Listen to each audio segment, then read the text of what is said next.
If we're not recording it now, I can say mean shit and then no one will believe you.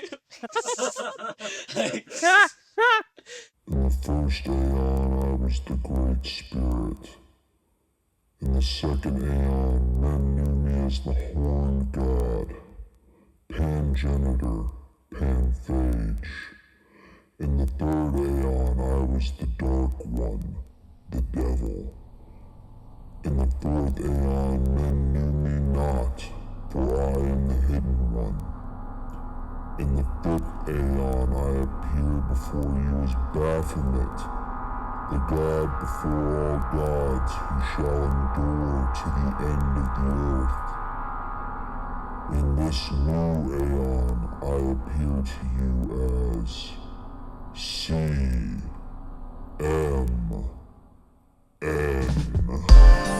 Imagine that there is a brilliant white light just above. Is commentary on the magic art. In the year of the primal force and the dawn of terrestrial birth. Oh, that was very educational. Now magic will take place. Don't be fooled by what I just said. Welcome, everyone. I am Sacrilegious Movement Kennedy, and this is Chaos Magic News, the objectively best occult podcast on the net today. Joining me, as always, is my co-host, who is in many ways underground, Francis E. Spec the Deck. How are you, Deck? Send cash, or even a portable typewriter, for your only hope for a woocher. For the children. Oh, Lord. How you doing? I was better until that joke. And that familiar laugh is, of course, one of our most founding contributors at this point. We have the lovely Coco. That errant squeaking. How's it going, everyone? How are you doing? I'm fantastic. And as is custom, we have your friend and mine. We have the homie Local. How are you, Local? I'm doing really good. I got it going on today. Excited to be here. That might be the first time in a long time you didn't say, hey, y'all. Yeah, I've been trying to phase that out, since the copyright stuff. Since the lawsuit. Yeah. What, the blue collar guys got you? What? Yeah, you didn't hear about it? Never mind. We're going on with this because we have important things to actually talk about. Oh, and yeah, the important things. If you got a milkshake, you might be a grimace. Oh my God. We have important people that we are trying to impress, everyone. Be on your best behavior. Joining us, we have a lovely, lovely guest. We have Eric the Wizard from the Discord. Hi, everyone. Hey. How are you, Eric? Doing okay. I would say, hey, is it awkward being on a podcast with us? But we've been talking for about, an hour now anyway. And we know it's awkward. So we're just going to ignore it. No, don't worry. I make everything awkward. We cut out the 48 minutes of silence. It's fine. Listeners, think about how long our episodes normally are and then realize that we've been talking about an hour before we even start. So in an effort to not go on longer than we normally do, fat chance, let's just move right into the opening topic. Happy Pride Month, everybody. Happy Pride! Happy Pride Month. Everybody, it's that wonderful time of year where we remember violence brought about by queer people against bigots. Hell yeah. And I can't think of a better reason to celebrate most of the time. And we need more. So, in the spirit of that, I thought we would kind of discuss something that's, at least for the listeners of Chaos Magic News and the people in our Discord, a little obvious. There's kind of a wide cross-section between the queer community and the occult community. No. I know. Shocking, right? Can we also blame this on Crowley? He can't keep getting away with this. We have, we have 5 people here, and we have at least, at least 3 of them identify somewhere in the queer area, right? Like, Local, I know you're cis het missionary with the lights off, but everyone else is a little more free. Yeah, I'm basically the minority here right now. Not used to this. Time to go on some like alt-right occult podcast and be like, certain demographics are overrepresented in the community. You are trying to get me in trouble. It's the accent.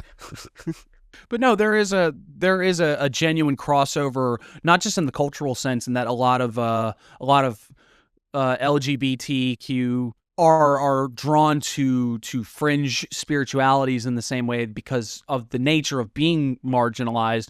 But just in and of itself, there's a lot of occult sensibilities that lend themselves very well to the breakings of those gender binaries of heteronormity and all that stuff too. And it's not uncommon at all to have practitioners who have explored their inner spiritual workings that have led to realizations about the ways that their identity has always been or how it has shifted. You know, is that a good way of phrasing this? Yeah. Coco, I think he's looking at you as he's saying that. Wow. Being called out. I know. I meant it was more like maybe that was like the cue. Because I know Coco I know has gone on the record about it quite often at this point. Yeah. I mean, it was like direct results of doing the work. Have I told the story of the tarot cards with my coming out on the podcast? I don't think so. Yeah, I don't remember it. Do you want me to tell it? No, I want you to sit here in mind. silence. Okay, silence trans voices. It's great. God damn it. Happy Pride Month, everyone. So, like, the short version of the story, the gist of the story is, I had been hanging out with my ex and her cousin, who was like more of like a brother, but it was me and her cousin's partner, and both of us had not really hung out very much, so we were just kind of like awkwardly trying to find a thing to talk about. It's kind of going back and forth, like trying subjects to talk about, but like cousin's partner goes, you know, like, oh, do you read tarot? And I was like, oh, yes, I do. All right, cool. That's something we can do and talk about and stuff like that. We start talking about tarot. We're like going over things, and she's like, she's Portuguese, like she moved here with her parents from Portugal. And she's like, oh yeah, I was taught to read by my grandma, like all this stuff. And it was like, oh, cool, this is awesome. And we're like going through and we're just kind of messing around with the deck and everything like that. And it's my Thoth tarot deck. She was like, do you want me to do a reading for you? I was like, yeah, sure, why not? And like, I had already been kind of like being plagued by like dysphoria popping up again, like me having all these thoughts and everything like that. And then she pulls a card, lays it down on the table. It's the Princess of Discs, and she stares me in the eyes and says, there's something you're not dealing with. And it felt like a entire tidal wave of like everything hitting me, like being like, I'm trans, and I've been trying to put this off for 30 years, and it's not going to go away. And yeah, that was like my egg crack moment, was with a tarot deck. There was a lot of work I had done previous to that. I've always been closely associated in my workings with like Hermes and Aphrodite. So like, again, the signs were all there, but like, yeah, but it was very interesting. Like having that be like the thing that cracked my egg was a tarot reading. That's really cool. Yeah. I kind of had an opposite experience where I've known that I'm trans as long as I've known what trans was. Because when I was little, I always considered myself to be a boy. So when I learned like that made me trans, I identify as trans. But getting more into spirituality made me kind of question my gender in like a more expansive way than even like mainstream LGBT stuff. I don't really know how to describe the process of all of it, but I really love the interpretation of the creation stories in Genesis, that the first human is both like non and both gendered, made in the same gender as God, who is non and both gendered, and male and female, and none of them, and whatever. And then it's split into like different humans. And I've realized that like ultimately I identify as a human before I identify as a man, before I identify as whatever. So I really, really relate to like Adam in the Bible, where it's like in everyday society, in speech and everything, like I'm a man, but if you dig into it, there's more than that. And you cannot use that example with people my age, because I was trying to explain that to someone at like a queer house party, and all they knew about Adam was from Has Been Hotel, so that backfired trying to bring him up as an example. God, no. Well, I'm so sorry. I shouldn't laugh at that. Well, and Eric is in a unique position too, in that you are a Christian occultist. Yes. You're. Can I plug your Instagram? Yeah. Yes, I'm modern Christian occultist. Yeah, it's right in the name. So you're in a way that's also in an odd way. Often we can look at Christianity being the prevailing paradigm that is enforcing these social norms. But when you start delving into the deeper mysticism of it, it's all kind of right there. Yeah. At the current church I go to, there's only 2 people my age, me and one other person, and both of us would fall under like not strictly binary gender, and both of it's due to our religious beliefs.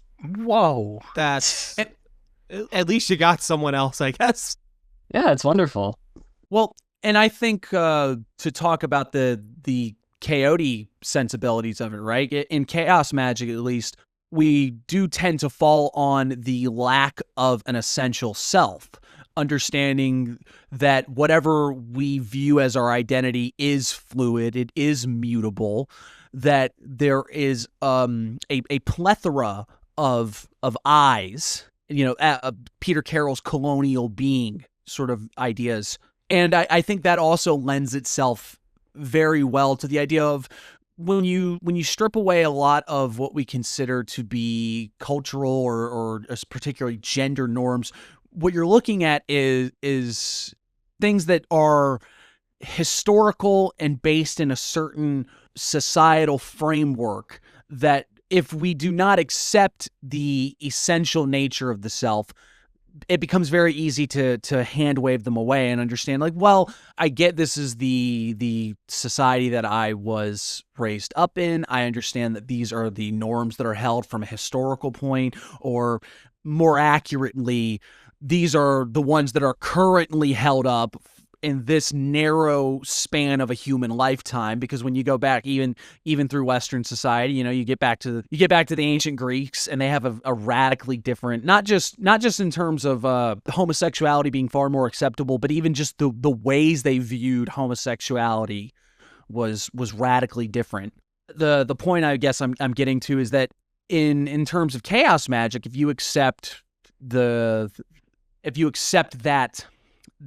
axiom, that idea of, well, whatever I am is just what I am at this moment, and that is an ever shifting, that's shifting sands. It becomes very easy to find certain things about you more acceptable. I guess you're able to embrace different aspects of yourself that maybe you wouldn't. Maybe they're under the surface where you didn't want to acknowledge them, or maybe it's just realizing, like, my sense of masculinity, it might not be my own. It might be something that I was given, and I don't necessarily have to accept it. And it might not even be doing me any good. Yeah. I think there's an obvious reason that there are so many LGBT type people within chaos magic itself. It's fancy dresses. Yeah? I do love a fancy dress. But it is the sort of radical notions of truth of what the self is that come to the forefront. I mean, it's easy to bag on pretty much any different inflection of occultism, but the easy one, right, is even Thelema, which is supposed to be something that is radically individual, has been struggling with the issues of the gender binary and all of that kind of good stuff. There's kind of only one place you end up where you don't run into at least predominantly people that still have pretty backwards fucking opinions about the thing, I guess. Eric, tell me if I'm wrong here, but I'd wager there's probably a lot of Christian mystics and a lot of Christian mysticism that is still really hard up on this sort of nonsense in bad ways. Oh, definitely. Yeah, we would like to think that they were all as enlightened as Eric. Even Wicca holds on to some weird heteronormative stuff in certain circles. Oh yeah. I remember, I don't remember who was talking about it, but it was somebody maybe it was Phil Hine, but talking about their early experiences in Wiccan circles, where it's like, I remember having a gay man who was, the officiator of some ritual, and I asked him how he squared the male-female binary that was present in a lot of this magic. And he says, well, when I'm in the ritual context, I'm straight. And he's like, I couldn't wrap my head around that. That just seemed weird. I'm assuming like everyone on this call has read Modern Magic by Daniel Michael Craig, right? Because that's one of the classics. The way he handles like gender and sexuality stuff was so horrible. And because that's like a lot of people's first magic book, and it's just like general ceremonial magic, like it's not part of any one tradition, I think. Like, I think that allows a lot of ceremonial magic groups that start off to like just start with that framework and already just start on the wrong foot. Oh yeah, I agree entirely. I'm not bashing that book. I love it, and because that's where a lot of people start. It's really throw important. It away. You heard it right here. Eric said, "I'll wipe my ass with that book." Hard to do that with my pirated PDF. I can wipe it on my phone, but it's just I gotta use the phone later. Horrible way to figure out you have a crack in your screen. Oh, ouch. Lord help. I think part of the other side of it that is less magic and spirituality oriented is that there is a lot of there's a lot of cultural sentiments that are prevalent in occultism that are also prevalent within the greater queer LGBTQ community. I mean, stop me if you've heard this one before. You're a young person. You kind of have a feeling that all the things that you've been told about what you are and what the world is are wrong, and you're looking for something that is going to open your eyes and tell you about yourself and about how things actually are, or maybe how things should be. What am I talking about? Any number of things. Yeah, any number of things, but macrame. No. But it comes with very similar cultural what's the word I'm looking for here? Discretions, I guess. Maybe that's a good way to phrase it. This is I'm leading Eric here, folks. I'm so sorry. But I'm sorry. I don't pick up on cues because no, you're good. You're good. Me. It wasn't calling you out. It was calling out my horrible segue. There's a lot of similarity. I mean, well, there's a lot of similarity between having an identity as a spooky woo-woo and having an identity as, someone that's, gay or lesbian or queer or whatever. There's this sort of sense that it's a part of you that you ultimately don't always put in the forefront of every sort of conversation you're in, because there are people that are going to freak the fuck out about it. Yeah. Well, in addition to freaking out, there's also just people where what they'll understand of it, and that will leave them with more wrong impressions than right impressions, even if everything you told them was the truth. So It's better to just tell them half. I started a new job in a new town about a year ago, and one of my coworkers actually, who now is a dear friend, she was afraid of me when we first met, because she meets me and all she knows about me is that I'm a Christian young man, and Gen Z, the Christian young men are all like alt-right nut jobs. Yeah, okay. So Makes sense. She assumed I was like some neo-Nazi or something, not based on anything I did, just, based on statistics. Yeah. And we have another coworker, a good mutual friend, said that they were talking about that like a few weeks later, and they were like, the transgender witch? Like, you were afraid of him? And of course at the time she didn't know. But there's a lot of there's definitely both with occultist stuff and queer stuff. It's kind of weird because in a way, like, you want people to know you want like-minded people to feel safe around you and know they can form relationships with you and trust you. But also, if you let the wrong people know, you are then unsafe. So it's this really hard balancing act. And it very often takes the form of, like, I tell different people different things about both my religion / spirituality and my identity. And I don't lie to anyone, but, there's many layers of truth. Yeah, I get that. There's at my job, I've hinted at the fact that I'm kind of a believer in the weird and the spooky. And I think what people get the impression is that I'm like either a UFO guy or I believe in satanic conspiracy. Like, that's so adrenochrome, am I right? There's an acceptable level that the general populace around you is able to tolerate and deal with. And when you know, like you said, when you have people that you can get closer to, you can open up about these sorts of things. And it's a challenge. It's a struggle. I mean, I think I heard the phrase like being in the broom closet from like Reddit or something like that. And I thought it was the dumbest thing I'd ever heard in my life. But I feel like the older I get, the more I kind of go, yeah, I get it. And it's not like people in my life don't know. Like, hell, my parents know. And my parents are both like Catholics, and they're very concerned for my soul and stuff. But I used to think the being in the broom closet thing was dumb because it's like, how often does religion come up in your day-to-day life? But then as I've gotten older, I've realized that with family, it really does. So like if you're arranging a wedding or a funeral or anything like that, like not being able to authentically practice what you need to practice, it's horrible. yeah, It's funny the way in which small things can give it away. Do you know what I mean? In the of these little hints that you drop of almost trying to feel it out. Like I can talk to Local about comic books, right? Like me and Local are going to chit chat about funny books, and as long as we're talking about Spider-Man or like the new Avengers lineup or something, it's whatever. But then one of us mentions the Invisibles, and it's like, wait a second. And it's like, all right, wait, is there? And then he's like, oh yeah, man, the fucking Barbaleth, man. I saw that shit too. I think we lost Coco. yeah, that's actually, I was about to say that. My bad, guys. Just got new. They had a power You surge. killed Coco? During Pride Month? Jesus. What have you done? Like I said, my bad. I don't know if this will be out at the time or if this will make it in the episode anyway. But this is Coco dematerializing after she appeared in the UFO thing we did. Oh God, Uri Geller, what have you done? First my keys, now this. I forgot the Uri Geller thing. Here, listeners, we're gonna see if we can call Coco back from beyond the veil. Was Catholic one on the podcast? Oh man. We I have fun wish here. I wish I wasn't the most Catholic one on the podcast, unfortunately. Turns out the Q stands for quiverful. That's weird. Okay, all right, we're recording again.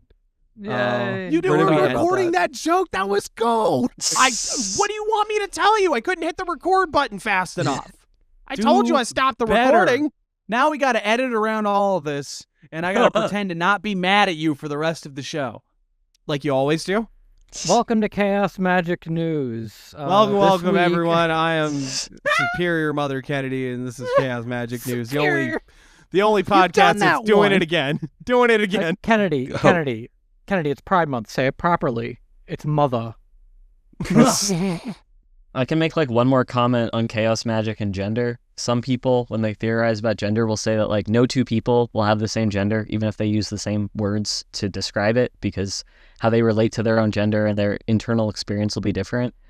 That's kind of the same with like chaos magic, because you're going to be importing sources from multiple traditions. You're going to import terminology and like worldview from different religions, and you might find those terminology to be meaningful and like a good way to communicate your experience to others.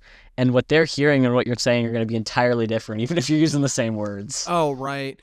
Well, actually, that's kind of a not to just continue with the, being a wizard is kind of like being gay, but there is a way in which this label we have, this sort of identity we have as occultist, as magicians, as witches, as wizards, whatever term you want to put in here, is sort of it's something that brings together a lot of diverse other senses of identity and of what you are.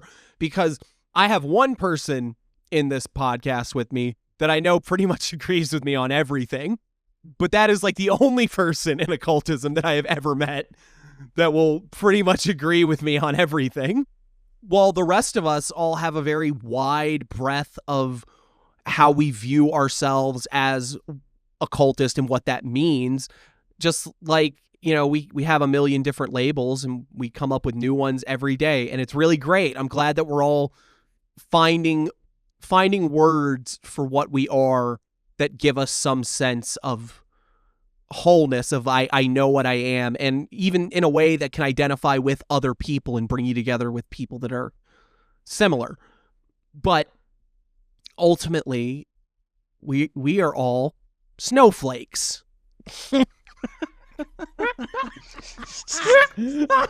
Jesus Christ.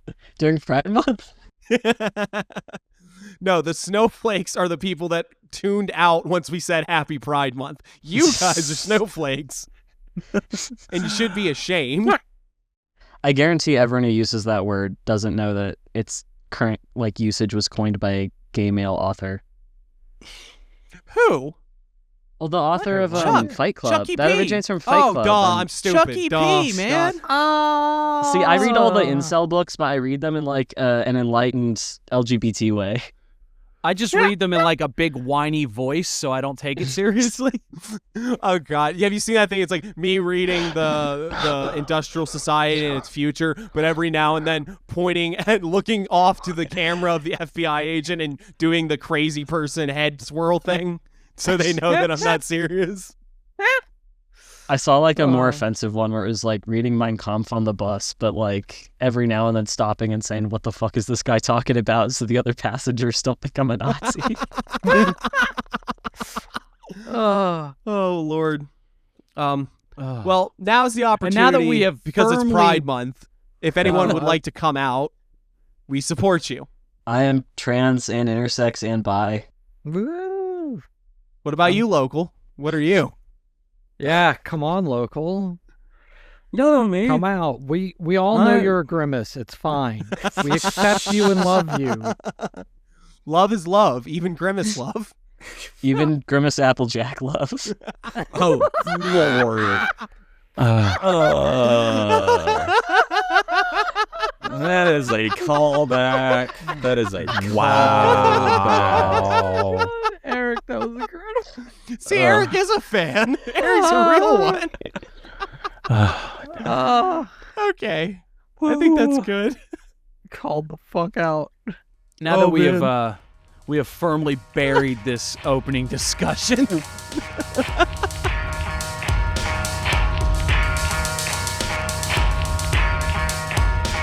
Now it's time for everyone's favorite part of the show. That's right. That's when we roll up our sleeves, we take a deep breath, we invoke journalistic excellence, and we ask, what's in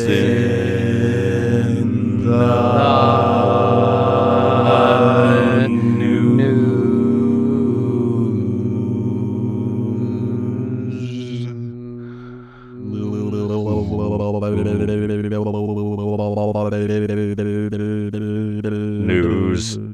What's in the news, Diva? We were completely out of sync. All But right. what's the news bit is just degenerating. Yeah, it's time, and we ask. That implies that it wasn't to begin with. What is in the news, indeed? All right, we got a lot to get through again, but So just a whole news segment of lightning round. yeah, well, we'll be all right. I think I've got a pretty good method for going about this now. So let me just start riffing, and you guys jump in when you need to. All right, right off the rip. The Iran war continues in a limbo of confused ceasefire negotiations, complicated by the many moving parts of geopolitical. Israel keeps bombing other countries. Period. So that It's so apparently, complicated that Israel just keeps attacking them. yeah. And while he's talking to the press, Bad Orange Man is being very reassuring, saying things like, the financial situation of the average American doesn't factor into my thinking at all. And I don't care if negotiations fell through. But behind the scenes, he's letting his boss, Benjamin Nintendo, know that he is really not a happy camper, Camp David or otherwise. In phone calls leaked by Axios in regards to the continued escalations in Lebanon, creating conflict for peace negotiations, El Presidente said, everyone hates Israel because of this, presumably followed up by, with all due respect, sir. Because while they might be complaining, Congress is now passing legislation to integrate the Israeli military with our own. I'm sure that will not. That's not a big deal, right? There's Yeah, nothing to worry foreign about. militaries fusing with ours is just a normal thing that happens all the time. I mean, You especially remember when we they were seem- like, we fused our army with Poland? Many such cases. Yeah. Yeah. So we're supposedly talking for peace. There was a deal that was much like the old deal, except we gave them more money. But apparently that's not even going to stick because, ceasefires only work in one direction for Israel. I don't know. It's a complicated one. The Islamic Revolutionary Guard Corps has released a new statement in the wake of these stalled peace talks, stating, "It's Pride Month, but you want to get through the strait? Oh, no. What they've actually done is they've dug their heels in firmly and said that it's open season. Any nation that is aiding American and Israeli operations, like staging attacks and stuff like that, will be met with equal opposition. And to quote, the time of strike and run warfare is over." It's hard to view this as anything other than a colossal failure on the part of America. Like, despite all of our spending, despite us supposedly having the leading edge of technology and having the best military intelligence, the strait is still locked down. Iran is not moving on anything. And it seems like our best bet is going to be to capitulate, to try to make them happy enough that it doesn't further an already horrible energy crisis. Yeah, in the simplest sense, we're boned. We're really, really boned. We've been saying that for weeks, though. That's the problem, is we're boned, and we're still boned. And I think this is the final nail in the coffin of anyone, including me, because I was open to the possibility still that these people thought that there was going to be some sort of regime change, that there was going to be some sort of reorganizing of the Middle East with Saudi Arabia and Israel taking whatever shares they could, and the U.S., propping themselves up for military reasons. None of that is happening. That is not going to happen at all. The only outcome of this is forever war with Iran, and I don't think we're going to win that because we're having a hard enough time now, and it hasn't even been a year. I wasn't optimistic when this began, but now I'm really just thinking, what is this deal that we can give them? Because right now it seems to be unfreezing their assets, paying restitution essentially, and it's imagine starting a conflict, having to do the thing that America does, that even when we lose, we try to act like we won, and then the taxpayers are going to have their money funneled over to fix the damage that we did. And I'll also reiterate it because every time I do it, the fact that America is so firmly away from all of this that the average American citizen doesn't have to worry about anything like war actually coming to their shores, we should all just get on your knees and be thankful. That's a grim reality for a lot of people right now, of just your neighborhood getting blown up, At the bare minimum, the infrastructure of your country taking huge beatings for something that you have no control over and nothing you can do to stop it. It's a horrific thing. It's weird to think that you have Donald Trump, who was so gung-ho about this conflict, saying, it'll be over in a week. It'll be over in 2 weeks. Or no, I'm going to kick these ceasefire can down the road. We're going to talk. And now peace talks are falling through. To get a phone call where he's telling the leader of Israel, "Are you fucking crazy? What are you doing?" It's a very mask off kind of moment. Yeah.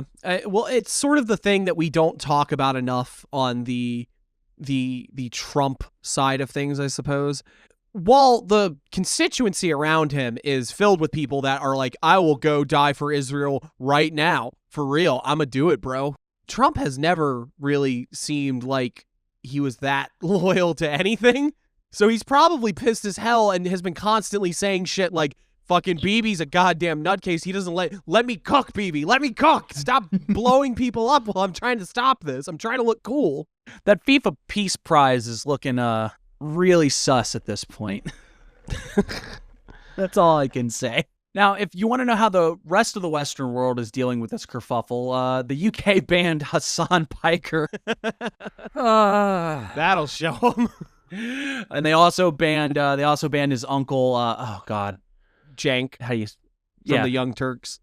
Yeah. Which I think that's funny because they banned Hassan for being like a radical leftist, and I guess they're banning Jank too, but calling Jank a leftist is just disingenuous at this point. It's an insult to leftism. And we're used to a good insult. I mean, anything left of, I was going to say Joe Biden, but they call Joe Biden a communist. That's always the game, is just frame anybody, even the most moderate of not even lefties, the most moderate of a Democrat, which is still a right winger, as a insane mouth frothing communist, because that's the only game that they know. It doesn't matter if you run a moderate, a progressive, or anything. They're all radical lefties that want to ruin the country. So it doesn't.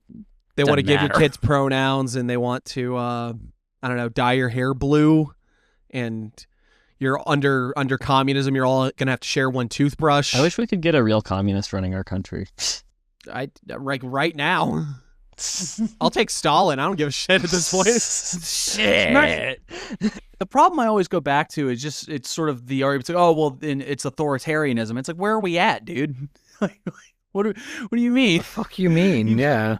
What do you mean the guy with the secret police force pulling people out of buildings is not an authoritarian? What do you mean? Oh, and that leads us into the next thing, that it's important to remember that as the primary election results are rolling in, courts are fighting over gerrymandering, mostly losing.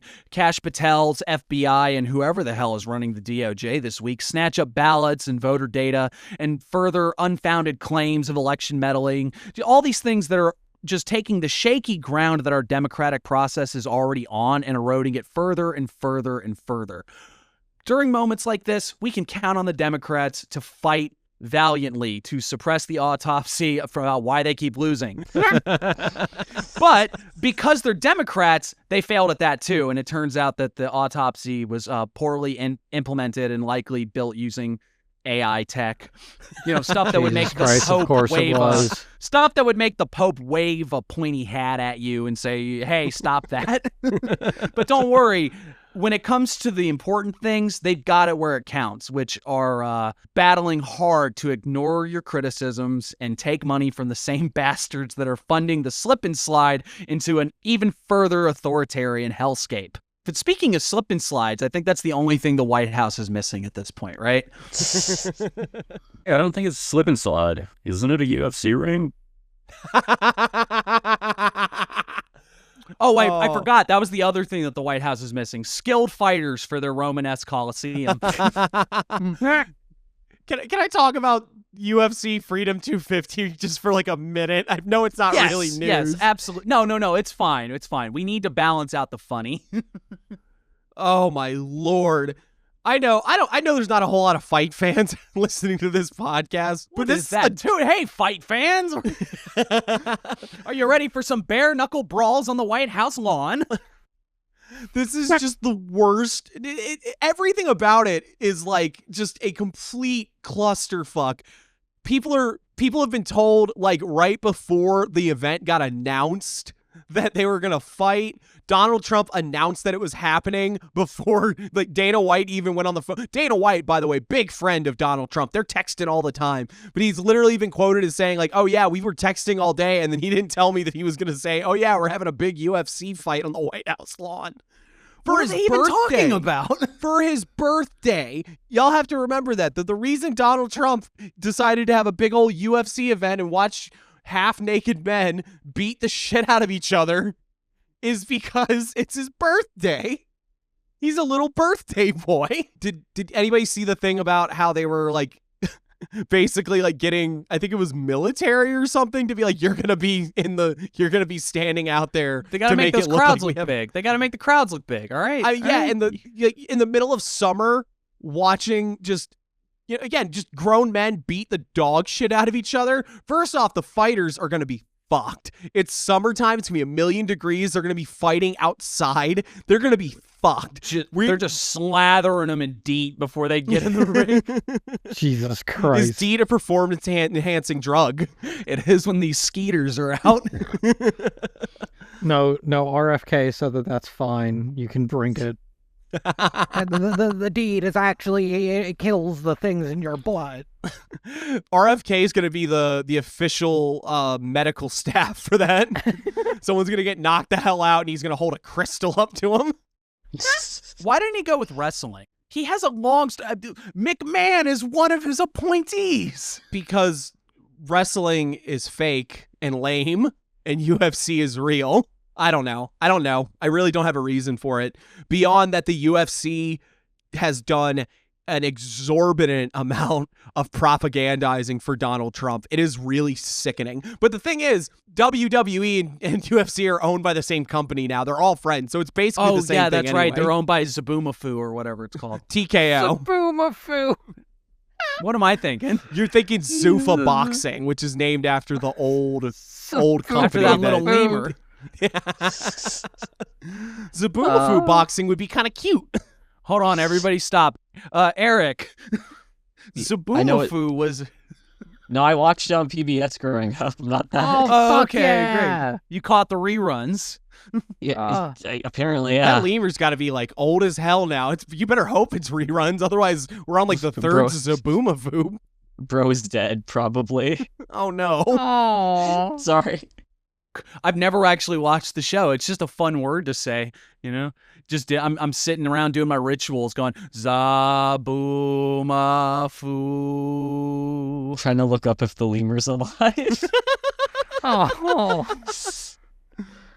Oh, God. We can't take any more bad news. Oh, no. Oh no. He died in November 2014 from kidney failure. Oh. Oh my God. Well, I hope the news can cheer us up.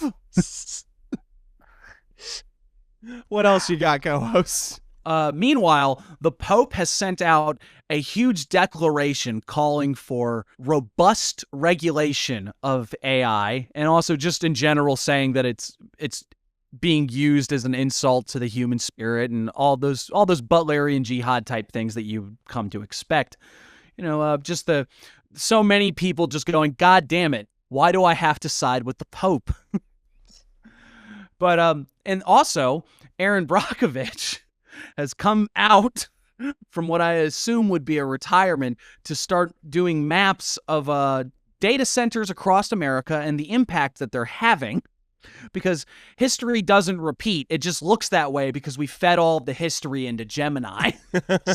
Jesus Christ. But if you think, oh man, surely the impacts can't be that bad. They've got to know what they're doing.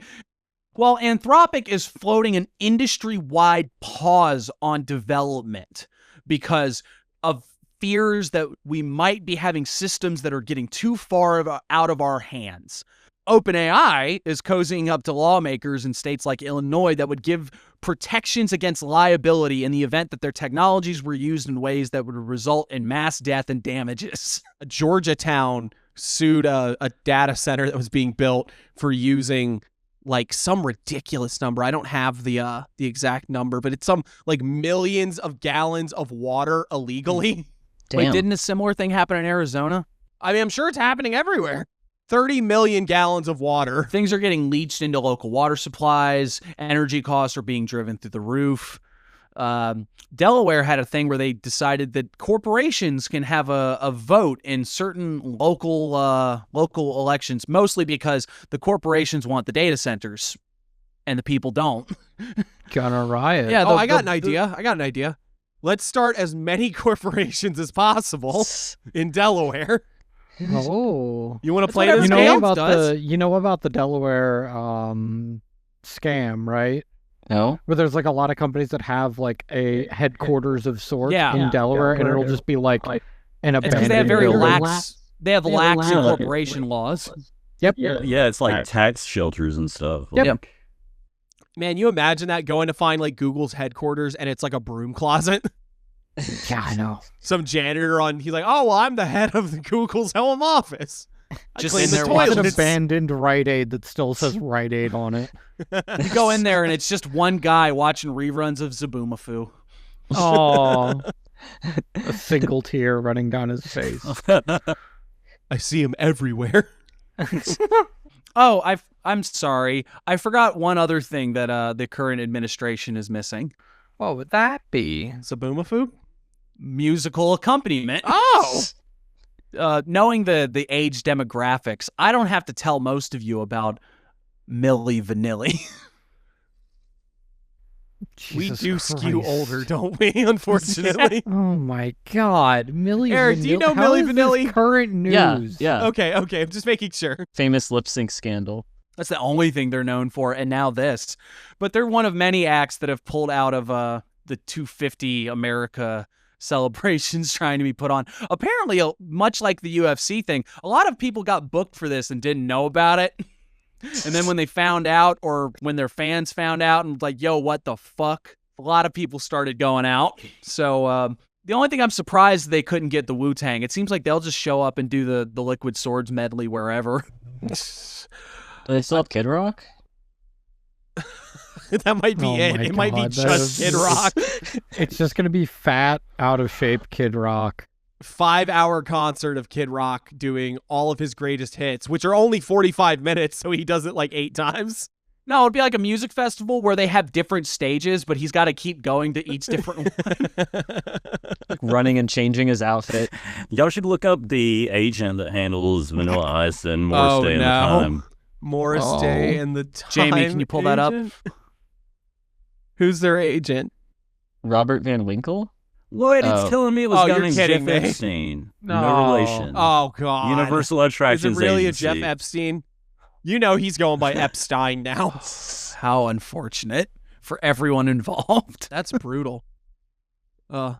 Here's the thing, though. I knew Morris Day in the Time. That, you know what that means? That means they're already on like the bottom of the barrel of who would show up for this. Because Morris Day in the Time does like county fairs and shit. They are not doing well. Man, we couldn't get Cool in the gang. Morris Day and the We could get the gang, but Cool said no. Oh, Lord. Now I want to hire Morris Day and the Time to do Morris dancing with Morris Day and the Time. Could Jesus. probably get it cheap. I thought you were going to say I'm going to hire him for my birthday. And I was like, yeah, you could probably do that. No, more embarrassing. More embarrassing than my birthday? I don't think so. The Department of War has reduced the number of recognized religions from their affiliation codes from over 200 to First Baptist and the real First Baptist. A move that they are saying will help streamline the chaplain services and get rid of those Spencer Gift looking ones. Jesus. Pagans, druids, Wiccas, you all gotta go. You stinking up the joint. Oh, And my I God. bring this up to point out because I have made comments about this sort of thing before, but every right-wing leaning occultist is siding with people who are ultimately going to turn on you. And while I don't want to oversell this, because it's not like you can't be this thing in the military anymore. It's just, this is about what they're recognizing for the purposes of having holy men, that sort of thing. But it's still what it always is. They frame you as a fringe case that is undeserving of the same accommodations and acknowledgments, like they do with people who don't fit conventional gender norms or sexuality. They say, oh, well, we can't do all of this. It's only a few oddballs out there, blah, blah, blah. But what they do is they use that to erode and erode and erode until it's mask off and they don't want you there anymore. They want you gone. They think that you're wrong. They think you're morally objectionable and you should not have the same protections. And I got pushback when I brought this up on the socials from certain mouth breathers and crayon gourmets. But I'm telling you guys, Sorry, that like, was funny. look, you need to remember that amongst Secretary Petey's religious advisors are people who don't think that you should be able to pray to the Virgin Mary.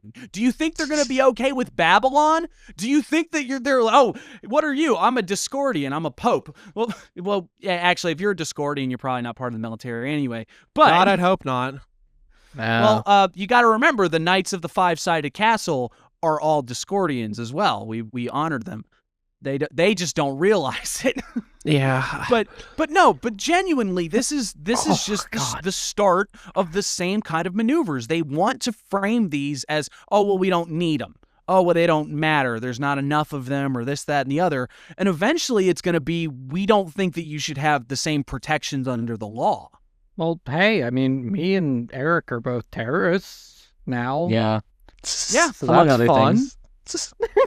Oh, well, I think most of the stuff that we have said in this news segment, the anti-AI and saying things like this episode alone is enough to get us all on the list, I think. Yeah, I mean, it's just what it is. I was only 5 when it happened, but I remember seeing the news about it because the news is almost always just on in my household.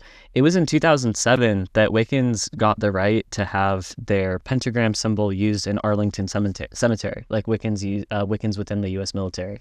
Yeah. So that was a right, or I don't know the difference in right, privilege, all that, but like that's something that these people gained during my lifetime.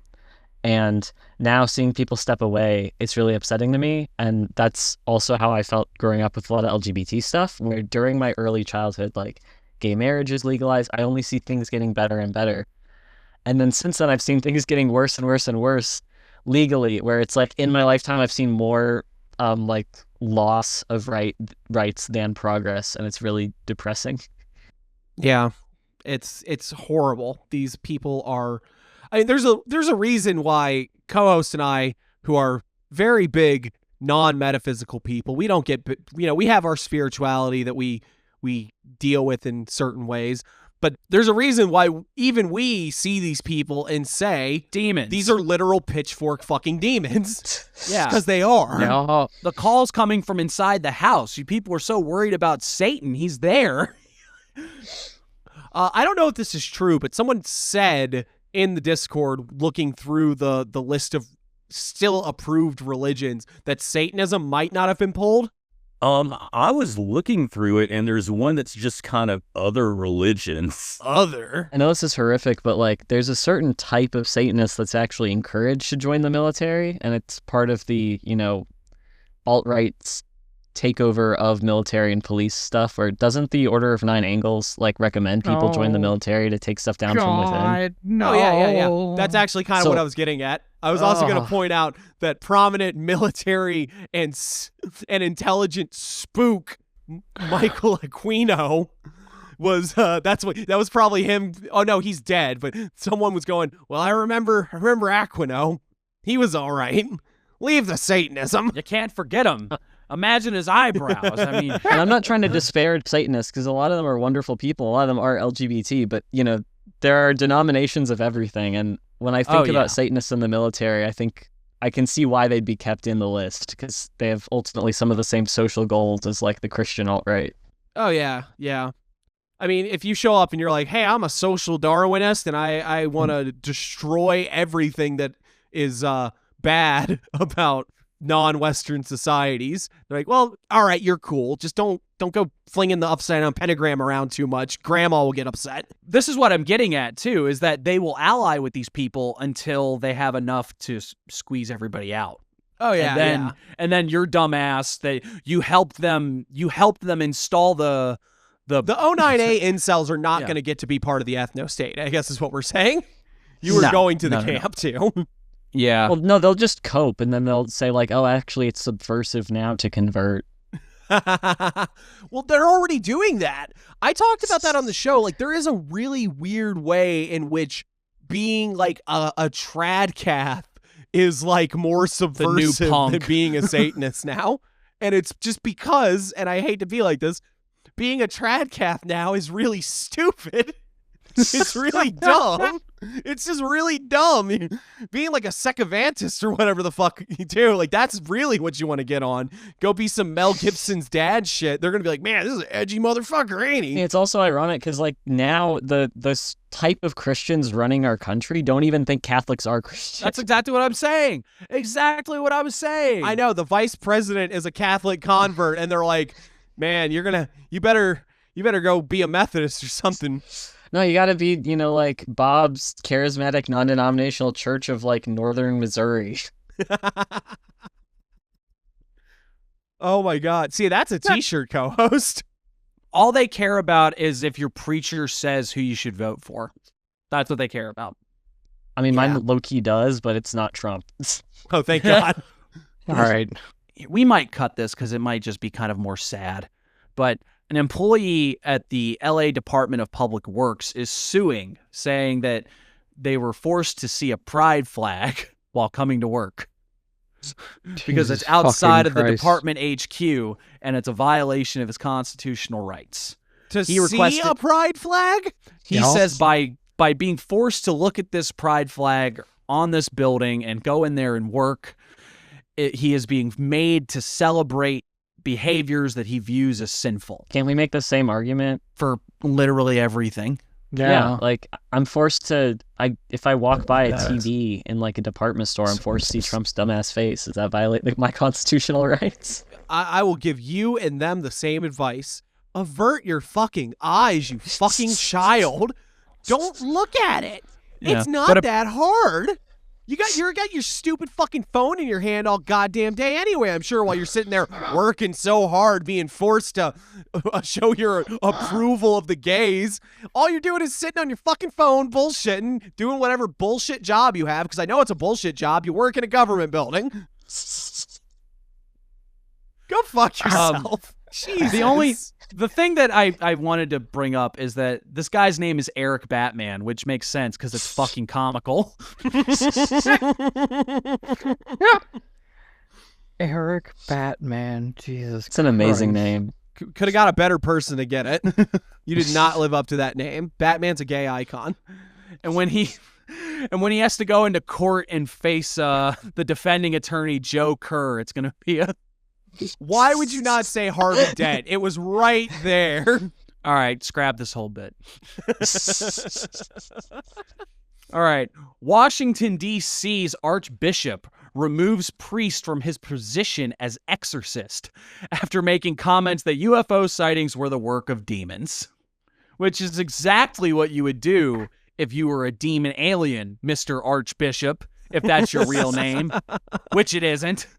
Monsignor Stephen Rossetti claimed demons get in your head. They want to hide what they are and what they're doing so we don't see their influence. And he also said that he believed that many, if not most, UFO sightings were the work of demons.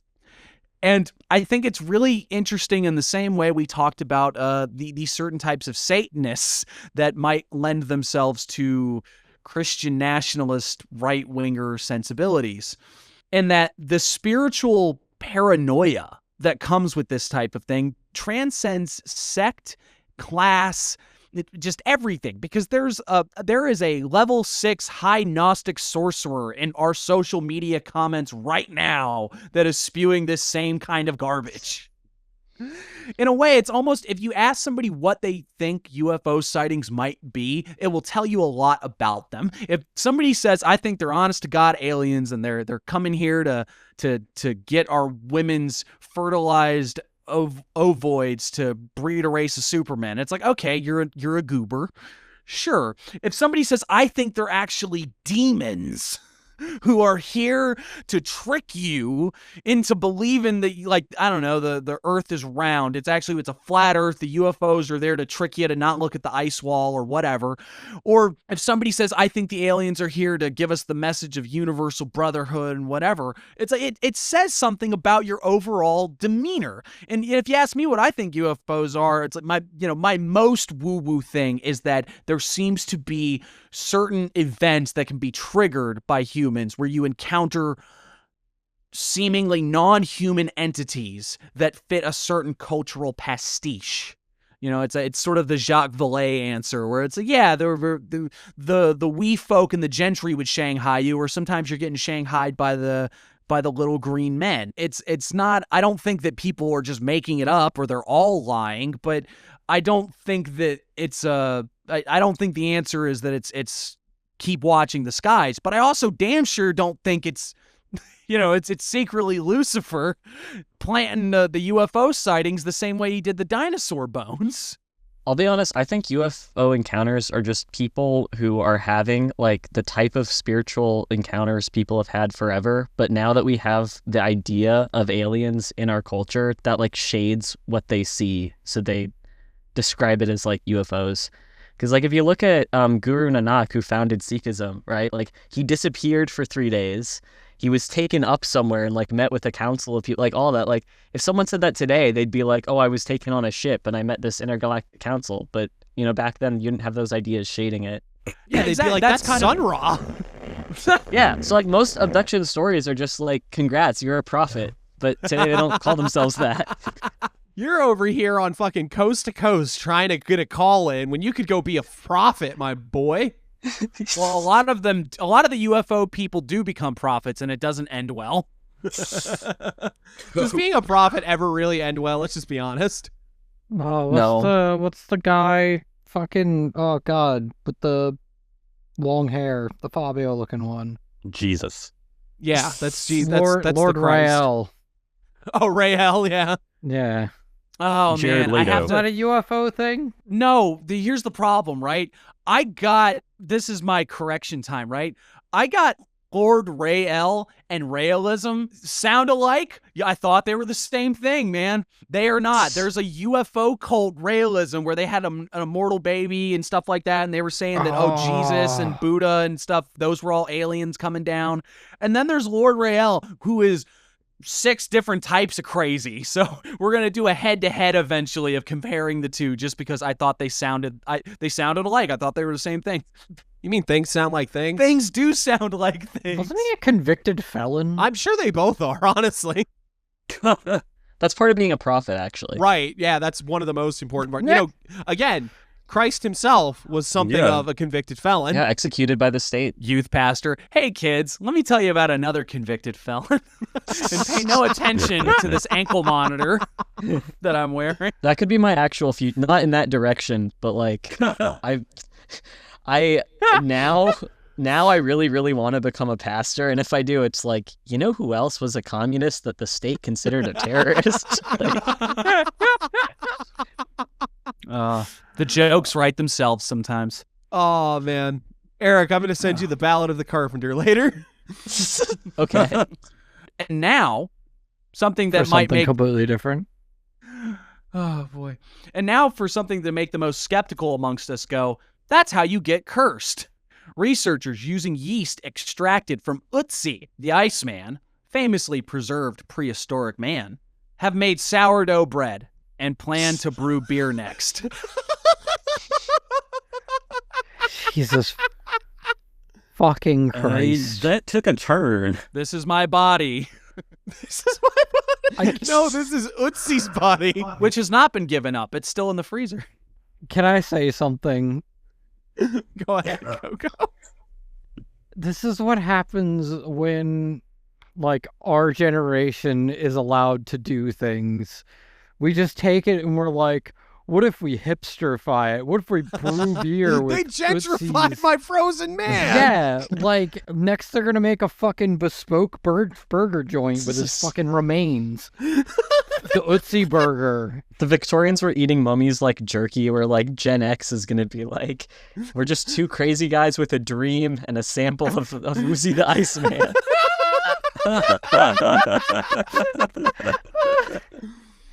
Honestly, I'm excited for the beer because it's a spirit. Hey. At that point, at least make a whiskey. Come on. No, make sourdough hamburger bun, and a hoppy IPA, and then charge someone like God, $17 for it, no. and it doesn't come with fries. You have to buy that as a separate side. Fuck. I hate this. I want to make a joke about using only iceberg lettuce because... Listen, whatever they did in my neighborhood is what they need to start doing everywhere. I'm not sure exactly what happened, but they tried to gentrify the area that I live in, and it failed so hard. And there's this whole row of, like, the street right near where I live that is just, like, abandoned, like, hairdressers and, like, burger joints. And I'm like, yes, this needs to happen more. The world is healing. Yes. Well, in one small section of Philadelphia. All I'm saying is this is a horrifying, this is a terrifying movie premise where after you consume the prehistoric caveman sourdough, now the whole thing's in you and you start getting slowly your forehead gets bigger and you start grunting a lot. It just turns you into Joe Rogan. I'm actually really excited about this because I heard they were working on a new Encino Man, but I didn't think it was going to go this route. Jesus Christ. Brendan Fraser is hot right now. Please, Brendan Fraser was hot in The Mummy. Let's give respect where it's due. I sincerely would try this. Like, would y'all? I would eat the shit out of the caveman sourdough. I don't give a fuck. That's fair to say I would eat the shit out of the caveman's ass. I'm going to eat the hey. caveman. It's Pride Month. Happy Pride Month. Local, would you eat Would you eat out the caveman? No.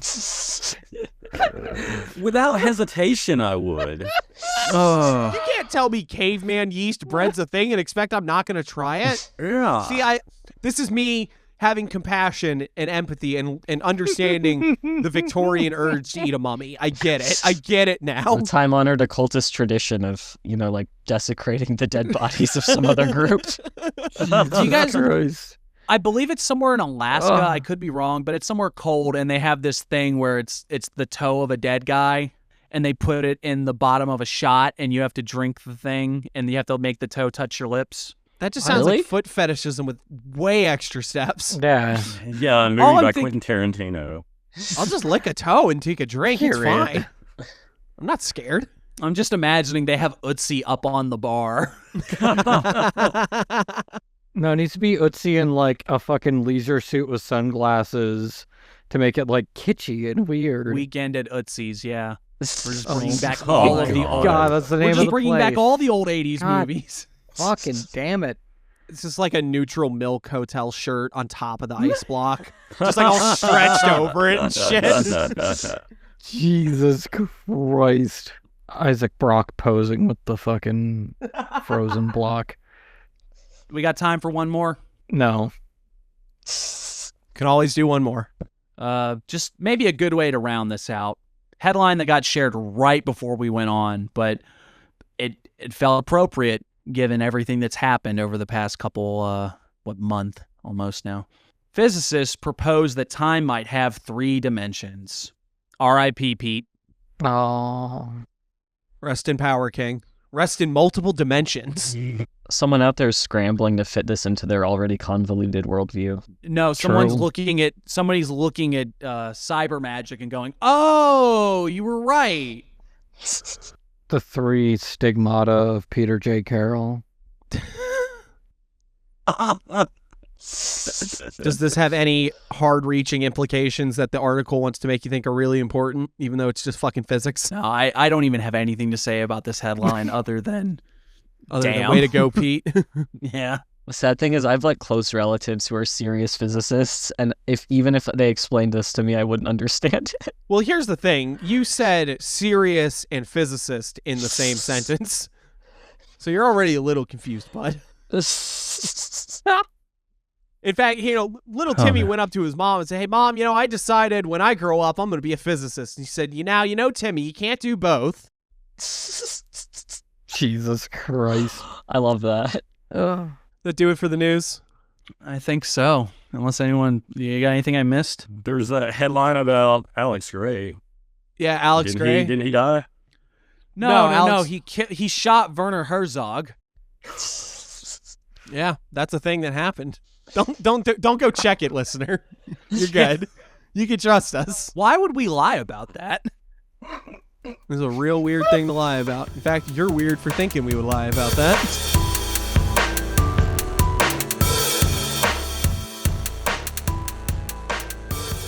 So for our culture piece this week, we've got another round of Fringe or Cringe. That's when we take a collection of ideas following a theme or a collection of stories all centered around a certain idea, and we sort of just give them a pass or fail on whether or not we think this is a cool thing. This is a slightly unique one. This is the Heresy edition. We scoured through mostly Christian, but there's a couple from other religions as well. Each of these heresies is something that led to someone being put to death. I mean, if it doesn't end with some violence, is it even really a heresy? Yeah, it's no triclavianism. Yeah. Have I talked to y'all about triclavianism before? I don't think so. I'm sure you have. It's my favorite Christian heresy. It's the nail thing? Oh. Yeah, did you know that it is a heresy that Christ was crucified with 3 nails and not 4? I literally had a fight with one of my coworkers about this after Easter. I'm not even kidding. What? The spirit of it is still alive. Well, But what side there's- were you on? I need to know if you're a heretic. Well, my side was it doesn't matter, because basically my church's Paschal candle, we're putting like nails into it and anointing it before we light it, and one of our nails broke, so actually only 3 went in. And I was telling my coworker about this, and he's like, "Oh, well, the number is really important." And I'm like, "No, it's not. Like, why do I? What matters is that he was crucified and killed. Like, why does it matter the number?" And he was like really adamant that it matters. No one ever says how many thorns it was. I mean, Yeah. that's probably a much bigger debate. Yeah, like, I mean, I'll fight people about other stuff. Like, if someone was like, "Oh, he was actually pierced, like, many times and whatever," like, I'd argue, but that, like, I don't care. All I'm saying is that no one was there. They never give an exact number. Maybe the people doing it were just shitty, and they're like, "Ah, fuck." They got like 17 nails up his arms for all you know, because they were really bad at it. You don't know. Just deal with it. Why is that a heresy? I have no clue why it's a heresy. All a heresy is you're going against what the religious orthodoxy is saying. There's tiers to it, because there's a difference between, like, going against dogma and going against, like, cultural norms, and I think both can... I don't know. No, keep going with that. No. You are right. If we can get into the nitty gritty of what a heresy is, but generally what we're saying is that the religious doctrine says something, and at least it's something that has to be important enough that they feel that this is to undermine this would do damage to the religious teachings. I remember reading a book about the Gnostic Gospels, and it was essentially from a Catholic, and she was laying out the ways in which, like, the entire premise that Gnosticism deals with and the methods that they use completely undermine the ability to have a functioning hierarchical church.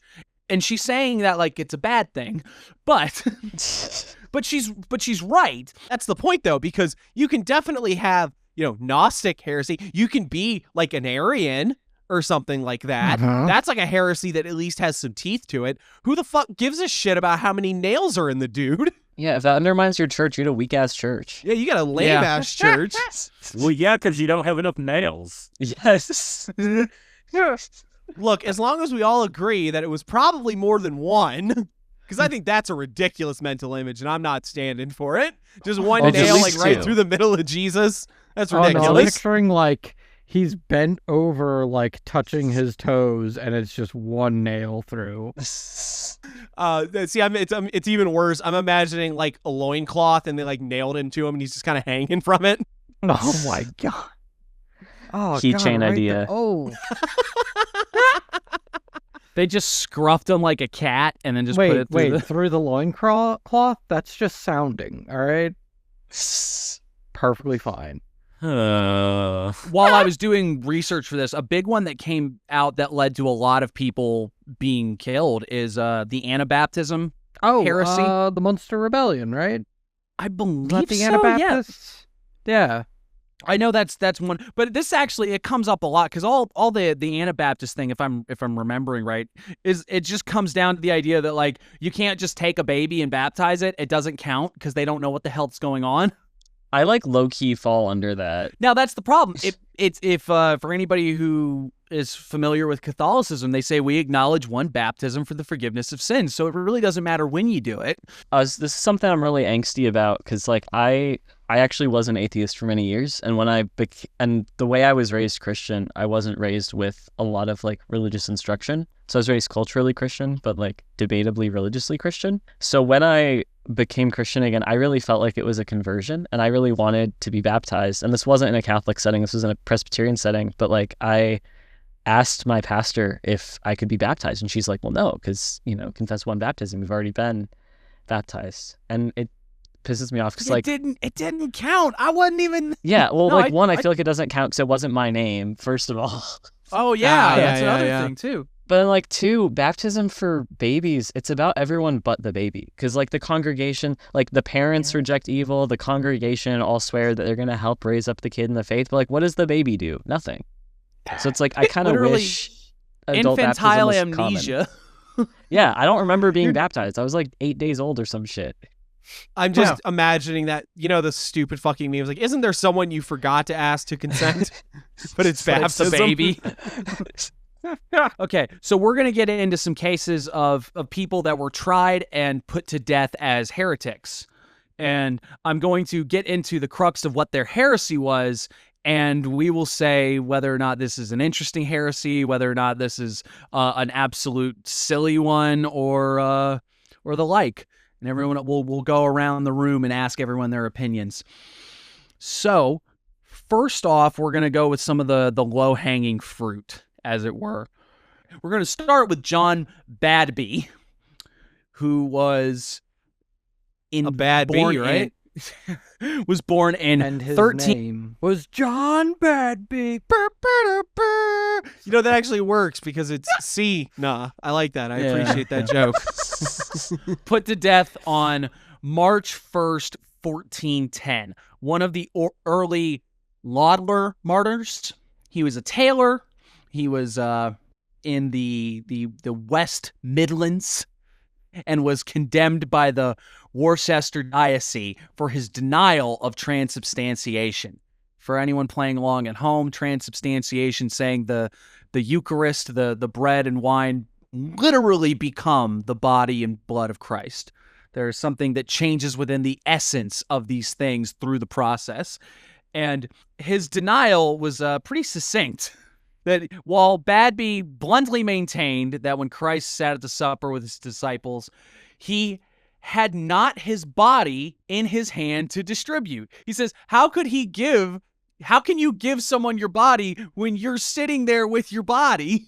Doesn't make any, like, I guess you could get it like your blood. You could give away some of your blood, I guess. But you can't be like, this is my body, which will be given up. It's right. Somebody could have smacked him right there and was like, hey, Jesus, you're right here, bud. It's right. Like, what are we doing? And he says, if every host consecrated at the altar were the Lord's body, then there would be 20,000 gods in England. Huh. Pretty straightforward, right? It makes sense. Just saying. It's like, it's so he's saying, all right, they can't all be Jesus. They can't all be God, because there would be all of them. It then goes into the problem. Like, what happens if I get a consecrated host and then I accidentally drop it and then the rat gets it? Is the rat Jesus now? Like, what's going on? The rat becomes a boy. He lives inside. He lives inside the body of Christ. Oh, you fuck. Sorry. Continue. He was brought to trial about it, that was presided over by an archbishop, and condemned to be burned at Smithfield on a tournament ground just outside the city walls. This is all pretty cut and dry. It's just, this is an example of somebody who said a couple things that were kind of the shitty things that you might say during your Sunday school. Like, hey, listen here. Hey, Father, Hey, I got look- this question. If Jesus had his body when he was giving out the body, how did he give out the body? But instead it was, well, Jimmy, that's not how it, instead it was, you're going to die now. Which is what You everyone are in a the Sunday school heretic. class wants to do, so I understand it.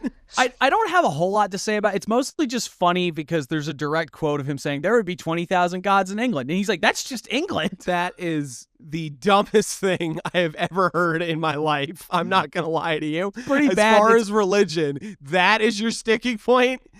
Like, that's the thing. Like, he didn't just go like, I didn't say that. There's no way I fucking said that, because that'd be really crazy for me to say. He had to stand his ground on that shit. Well, often in circumstances like this, they would give you a chance to recant, but that wasn't always the case. I'm going to go out on a limb and say he probably didn't want to die on that hill, but it might have been a little too late, or he might have said it to something or to somebody where it was beyond reproach. It was undeniable that that's what you said. He thought he was cooking with that one. He thought he was like, oh, this bit's going to kill down at the Yeah, tavern later. It's gonna kill something. Yeah, I don't think Yeah. you're supposed to cook with that kind of wine, though. Okay. Just wow. Yeah, we're starting off real low ball here. You know, this is just that is As far as a heresy, that's cringe as hell. You're gonna tell me that Yeah. the Lord and Savior Jesus Christ you're gonna fault him on a technicality? Oh, he had his body in his hand, and there'd be too many Jesus. He's Jesus. Too many. Oops, all Jesus. I feel like aside from Fringe and Cringe, there needs to be a tier that's like normie tier, because this is sincerely a common belief. Just like how Anabaptism now, like, that's a lot of American Christians. Many Christian traditions, including the one that I'm arguably part of, we don't believe in... The tradition I'm in does not believe in transubstantiation. I personally do, because spooky woo-woo, but... oh right, yeah. But, like... This is mainstream. Like, it's sad he was killed over something that now, like, most American Christians probably believe. Well, I think the problem too is that it's very much that thing of after the Great Schism, a lot of stuff like that flies, and I think maybe it's just where religion is very much defanged. You know, the priest that earlier that said the UFOs were demons, he didn't get defrocked or thrown out. He's just not allowed to be an exorcist anymore. This guy's missing the very clear Jesus actually giving up his body to the disciples, like, the next day. Yeah. Just read another chapter, and he was like, Yeah, I like, can't read. He forgot about the crucifixion. do you I was to say, do you imagine he was sitting in the jail cell right before they executed him, and they were like, "Here, read the Bible while you wait," and then he goes, "Ah, shit." Ah, man. I knew I should have finished it first. And that doesn't stop any orthobro debating me online. We're gonna do a second one that is it's the same heresy, but it's another one of these that's kind of funny. Thomas Bagley, 15th century English priest. In 1431, he was a vicar of Monadin, which is Monadin in Essex. He was condemned for heresy because he was accused of declaring that if in the sacrament a priest made bread into God, he made a God that can be eaten by rats and mice. That's what I'm saying. You know, it's like you made like a really bad God, bro. I'm sorry.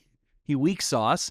And then apparently, if that wasn't enough, he proclaimed that the monks, the nuns, the friars, and all of the other privileged persons recognized by the church were the limbs of Satan. It's pretty badass. What? I think one of these did the heavy lifting, actually, to be honest. I think it was way less about the mice getting the wafer.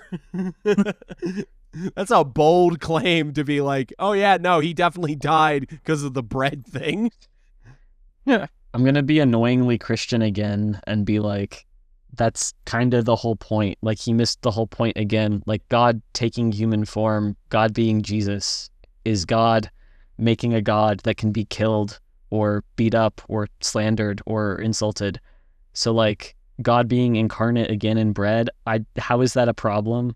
Yeah, this is real weak. This is real, like, study your Bible a little bit harder.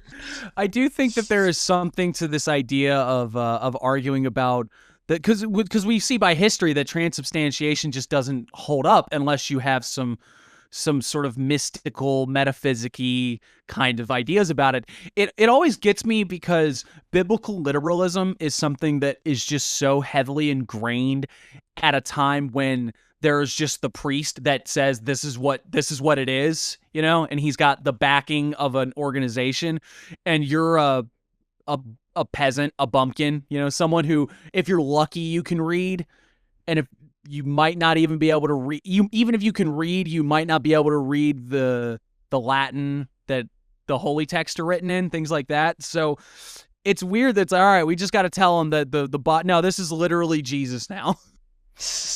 Also, it has a weird connotation where it's like giving people more power, because it's like claiming that these monks, nuns, and friars are able to do something that isn't God's will. Yeah. These Jesuits were like touring the country with a saint's bones a few years back, so I drove out to go to that. And they gave this like long speech first, and then we had mass, and then we were allowed to interact with the bones. And in their long speech, they were talking about how like if you canonize someone as a saint, you are declaring that they are currently in heaven in communication with God, because saints can be an intermediary, like, you know, intercessionary saints. Yeah, intercessionary. That's what I was looking for. But then this guy's like, so this is why we have to be careful canonizing saints. And the way he was wording it, I forget his exact words, but he made it sound as if humans have the power to like sneak someone past God. Like if someone shouldn't be in heaven, accidentally. What? yeah, like they made it sound like, oh, if someone like didn't make it to heaven or whatever, but if we all declare them a saint, then they have to go up there. And it's like, why are we giving humans this level of power? Like when I do He said, spells and rituals, what you hold true on earth, I will hold true in heaven. okay, then I have $1 million. Like, it's waiting up there for me. In heaven.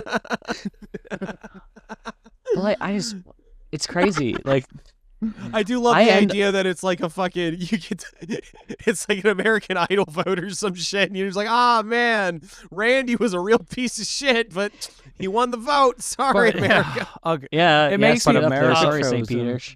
This was an Eddie Izzard joke, but I'm gonna say it anyway. Where it's he's talking like Jesus going back up to heaven, explaining all the things that he messed up while he was down there, and he said, "I told him that it was easier for a camel to get through the eye of a needle than for a rich man to get into heaven. So they got a camel and they blended them up and they shot it through a hose." So now they're all coming up.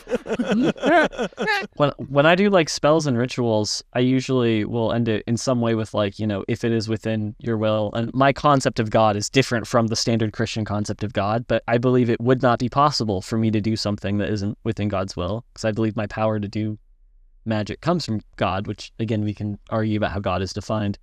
So the idea that like you can just decide someone's in heaven and that's true is so opposite to my mindset. It is a wild idea. Literally. You can just get them into heaven.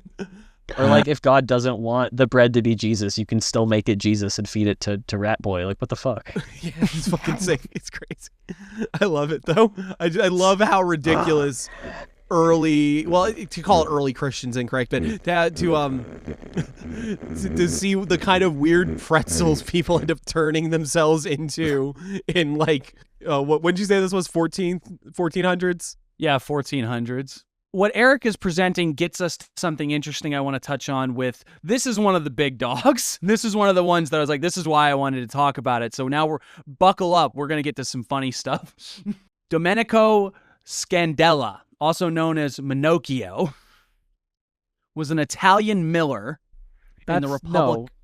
What? No, that's not his Minocchio. name. No. It's Minocchio. Oh my god. That's the most Italian name I've heard all week. Menocchio. That's Minocchio, right? Oh my god. So he was burnt at the stake because he used to be a puppet, right? He became a real boy, and it's an insult to God. Yeah. Oh, okay. He was born in the Republic of Venice. No, he was built by He was Geppetto. tried Small for heresy. woodworker shop. He was tried by the Roman Inquisition for his unorthodox religious views. Back then, when unorthodox was a lot worse. I mean, ask the Russians; they're still pretty against it. he had multiple things that they would consider blasphemous, but it's notable that I know I've talked on the show before using the example of when a culture is converted, there is this weird grace period where it's like, all right, mom and dad are still holding on to their old religion, they're just acting like they're Christian or whatever the thing they were forced to convert to because they don't want to get their shit kicked in. So they're holding their old beliefs. So then the kids have like a melded view of the religion where it's like, yeah, well, I worship the one true God and the Trinity, but also there's all of these sort of pagan-y aspects that my parents had that I also believe in. And he was a byproduct of that kind of upbringing. Not that he wasn't right after a conversion, but he was sort of from a lineage that was clearly a lot of mixing was going on, and that led him to get some strange ideas for the time. Where, the big stuff where he was like, Jesus was born of man and Mary was not a virgin. Right off the bat, that's like, that's really bad. He didn't think that Christ had died to redeem humanity, which is that's a big no. There was an interesting thing about the concept of purgatory, where someone's in purgatory and you hold masses for them and do these sorts of things. When asked, he said, what are you doing giving alms in memory of these few ashes? Saying, when someone's dead, they're dead. What's it, it doesn't do. And when they asked him, he had this sort of quick-wittedness where he says, I meant that we should be concerned about helping each other while we are still in this world, because afterwards, God is the one who governs over souls. The prayers and alms and masses offered for the dead are done, as I understand it, for the love of God, who then does as he pleases. Because souls do not come to take the prayers and alms, it belongs to the majesty of God to receive these good works either for the benefit of the living or the dead. So in the way that's what you were saying earlier that made me think about that, is the idea of ultimately God's going to do what he wants. You can't make God do anything. These prayers and these things that we're doing where, Jimmy died and we're going to hold vigil and say prayers for his soul that he might make it to his heavenly reward. It's like God's going to do whatever. It's like there's really no reason to go about it. I mean, I think I see value in like petitioning God for things. I just don't see it as possible of like, if something wasn't God's will, you're somehow as a human more powerful than God to be like, nope, actually he's going to heaven. Well, you can always take that to its logical conclusion of like, if God's going to do whatever the hell he wants, then I just really got to roll with it, don't I? But I guess that's I know where multiple people who are deists. But Yeah, there you go. Fair. Oh, deism also got taken out of the list of religions. Think that's kind of funny. A lot of founding fathers were. That's actually going to impact like more than 10 people I know in real life. Like, I mean, they're not in the military, but I know a bunch of actual deists. That sucks. Yeah, that's brutal. Another thing that he said, he rejected all the sacraments, including baptism, as human inventions, saying that I believe that the laws and commandments of the church are a matter of business and they make their living from this. So, he's already saying like, well, yeah, I think the church is, they make money taking donations and the tithe and everything else. It's like, this is just the trappings. It has very little to do with actual God. Now, these are all sort of just like saying, what he's really saying is I don't subscribe to your notions of God or the church or anything. Do you guys want to hear the really weird stuff? Hell yeah. Yeah. Obviously. Supposedly, this has been the subject of works regarding this man well after his death. Minocchio had a unique view of the universe and of the cosmogony of how the universe was created. The short version is to think about at a certain time, the four basic elements, is the classical elements that we can understand, air, earth, fire, water, were all inseparable at one point. So think of almost like the beginning of Genesis as God was in the process of separating all of these things out from the great nothing, as it were, right? Yeah, or the Nordic myth, I guess. Yeah, there's lots of sort of this myth of the primordial, undifferentiated whatever, right? Mm-hmm. And he describes it as a congealed mass of putrefaction through which worms who burrowed through that were angels. So the first cosmic beings, I imagine in sort of a spontaneous generation kind of idea of like where we thought, if you left rotting meat or something like that, maggots would rise out of it on their own. So it's almost this notion that there were these worms, these first cosmic entities were worms going through this congealed mass that is not unlike a cheese. What? A great cheese that was the universe. And boring holes through it were the cosmic beings, the angels. And one of these worms, one of these cosmic beings, these worms going through the grand undifferentiated cosmic cheese, was bigger than the others. And that one grew up to be God. What? I'm sorry. All right, well, I'm Showstopper. sold. Where do I New sign up meaning for this? as the worm turns. What religion is Jesus this Christ. from? Like, mix of Christianity and what? Yeah, how did he get to cosmic cheese worms? I think that my understanding of this is that essentially this arose out of a combination of these pagan ideas revolving around a somewhat like naturalist science view almost. There's nothing he can point at that is like, here is the ancient Venetian worm gods that I got all of this from. But this is supposedly where he came across, where he said that the universe was made from the differentiating of all of these elements through the process of these cosmic beings working their way through. Wait a minute. It sounds mysteriously like Pangu's egg, but I don't see how someone in Italy would have that influence. I'm trying to understand how he's still a Christian at all after that. Well, he's not. I think mostly he was covering himself. Now he seemed to have a genuine faith of some kind. I guess he said Jesus was born of man, right? So I guess, I was sitting here trying to think of like, where does Jesus come from? Does the cosmic worm get like cut and then cut again, and that's the Holy Spirit? So he's three persons, but never mind. It's interesting to me in the idea that he seems to be quick-witted enough that he can like say something out of pocket and then sort of have an explanation. Like, no, it's sort of like this. Hold on, and then 1 second. Why was this on the fucking iceberg? There were so many fucking stupid, like, Jesus's, like... Jesus's worm? Yeah, what the fuck? Why wasn't this on there? That's just Dune. You got a point, Coco. When you're right, Yeah. you're right. Oh, my fucking God. At least we would have had something to look at instead of Christ as moth. I'm still not sure what that's about. A conversation. I was excited for that because it sounded interesting. Like, in my head, and, like, the ideas I was coming up with in my head of being, like, you know, like, the going towards the light, the symbolism of moths in, you know, all this stuff. I had all these fucking wonderful ideas, and then it just, I don't know, it was just some stupid shit. I'm like, Well, it's moth because because God was a worm and it was actually like a caterpillar, and we finally got it. All right, thank you, everyone. This is my TED what are Talk. those little worms used for fishing that are like moth larvae? Well, like local. I'm not Southern enough to know that off the top of my head. You got it?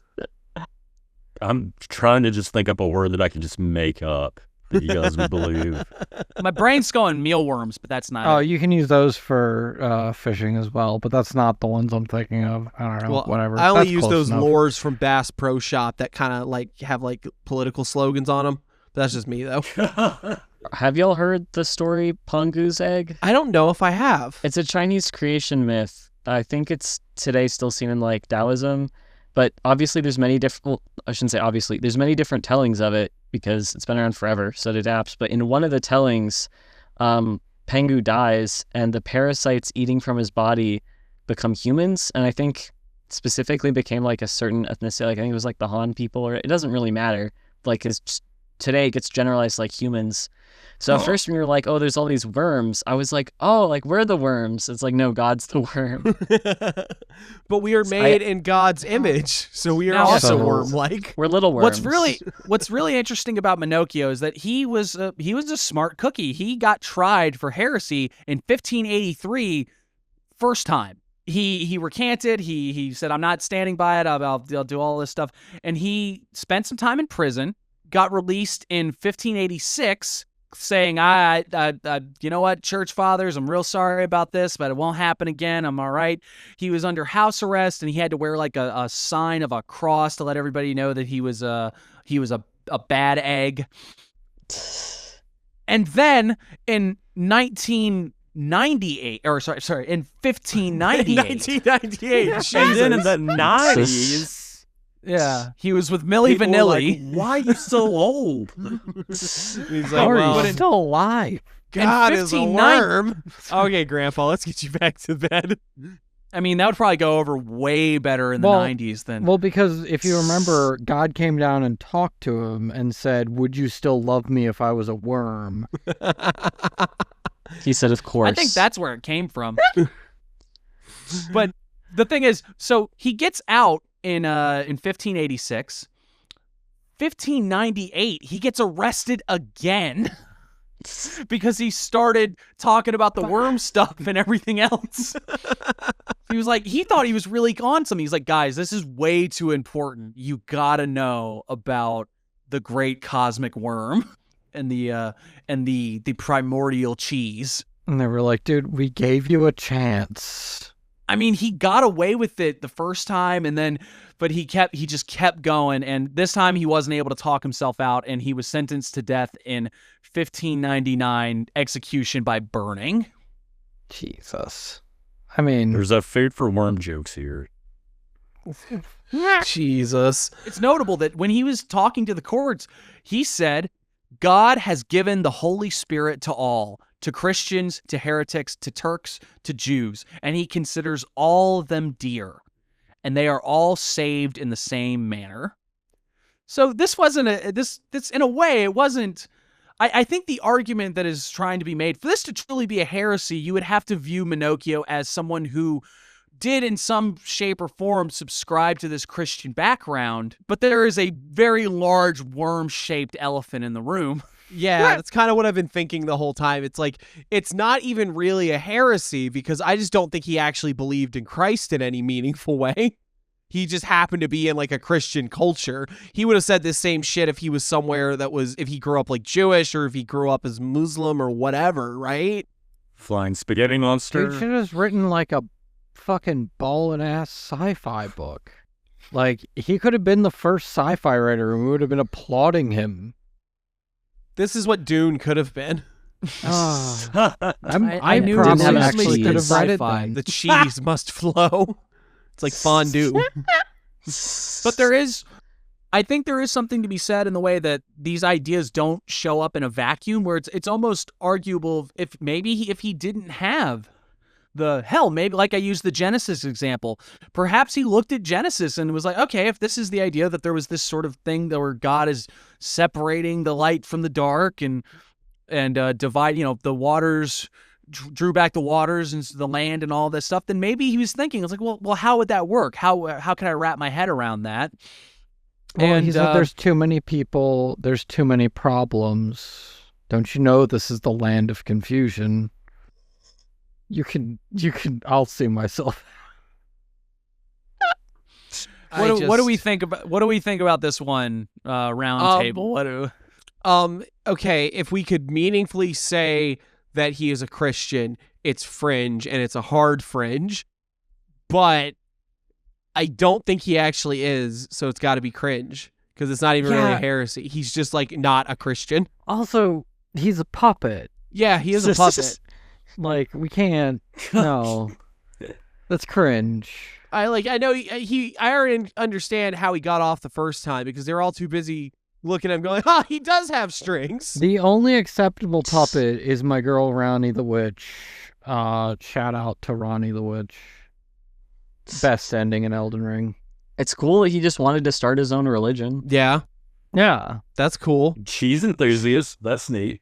Yeah. Let me throw this in and you guys think about this. All right. I have said, in my opinion, all was chaos. That is, earth, air, water, and fire were mixed together, and out of the bulk a mass formed, just as cheese is made out of milk. And worms appeared in it, and these were the angels. And the most holy majesty decreed that these should be God and the angels, and that among the number of angels there was also God. He too, having been created out of that mass at the same time, he was named the Lord with 4 captains, Lucifer, Michael, Gabriel, and Raphael. That Lucifer sought to make himself Lord equal to the king, who was the majesty of God, and for this arrogance God ordered him driven out of heaven with all his host and his company. And that this God later created Adam and Eve and people in great number to take the places of the angels who had been expelled. And as this multitude did not follow God's commandments, he sent his son, whom the Jews seized, and he was crucified. So... Whoa. Okay, so it's Fringe, because now Lucifer is also a worm. Well, that's in line with, like, Mormonism today, where, like, Lucifer and Jesus are brothers. Oh, yeah. I like that he says the most holy majesty decreed that these should be God and the angels. So now we're already in, like, demiurge territory. Oh, yeah, because there's someone else there. What the hell? Yeah. Ah, man. This is getting more complicated. I kind of dig it. Yeah, I'm voting for Fringe now. Yeah, I'm gonna go Fringe. All right. All Anybody else have any opinions? Anybody hungry all of a sudden? You really go for some fun. Mm-hmm. I go for a worm. The maison fondue. Yeah, dip the worm in cheese. Oh, Y'all want another not so weird one, but definitely heresy? Sure. Yeah. Okay. yeah. Gertrude Maria Cordovana died in the 6th of April, 1724, was an Italian nun. She was executed by the Inquisition in Palermo in Sicily for the heresy because of her claim Palermo. that she had... Thank you. Fucking dumb shit. Sorry. I wasn't She was gonna correct you. I don't know how to say shit. She was executed by the Inquisition in Sicily for heresy because of her claim that she had intercourse with God. Ooh. That's just base. Fuck Oh, yeah. shit. Yeah, this is based as Fuck shit. yeah. I mean, that's like the goal, right? Yeah. Well, there is a real undercurrent of sexuality in so much mysticism, particularly Christian mysticism, particularly with nuns. There's probably something to be said about why. Well, I mean, if the church collectively is the bride of Christ, we should be celebrating union with our husband. Yeah, we should. I'm pro Gotta getting down with consummate Jesus. Oh, definitely. I'm down with it. He's got that hair too and that beard. I know. Slight tangent. It makes me think about the 8 circuit model of consciousness, right? Where describing the Well, what doesn't make you think of that? cheese worms. I'm sorry. I'm just thinking about Jesus's washboard abs.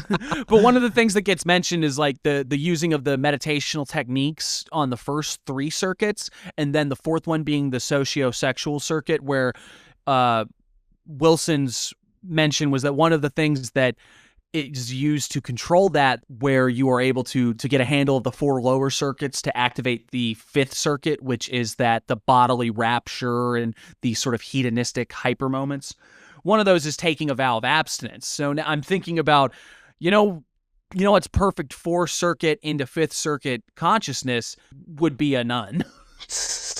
It makes sense in a weird way that the ways in which that abstinence can turn into these bodily rapture moments, these spiritual moments that can take on an erotic context. Because the other thing that gets suggested, if you're not willing to give up sex, is to learn the sort of sexual, the Western idea, the incorrect Western idea of Tantra, which is primarily the use of sexual methods for meditational purposes.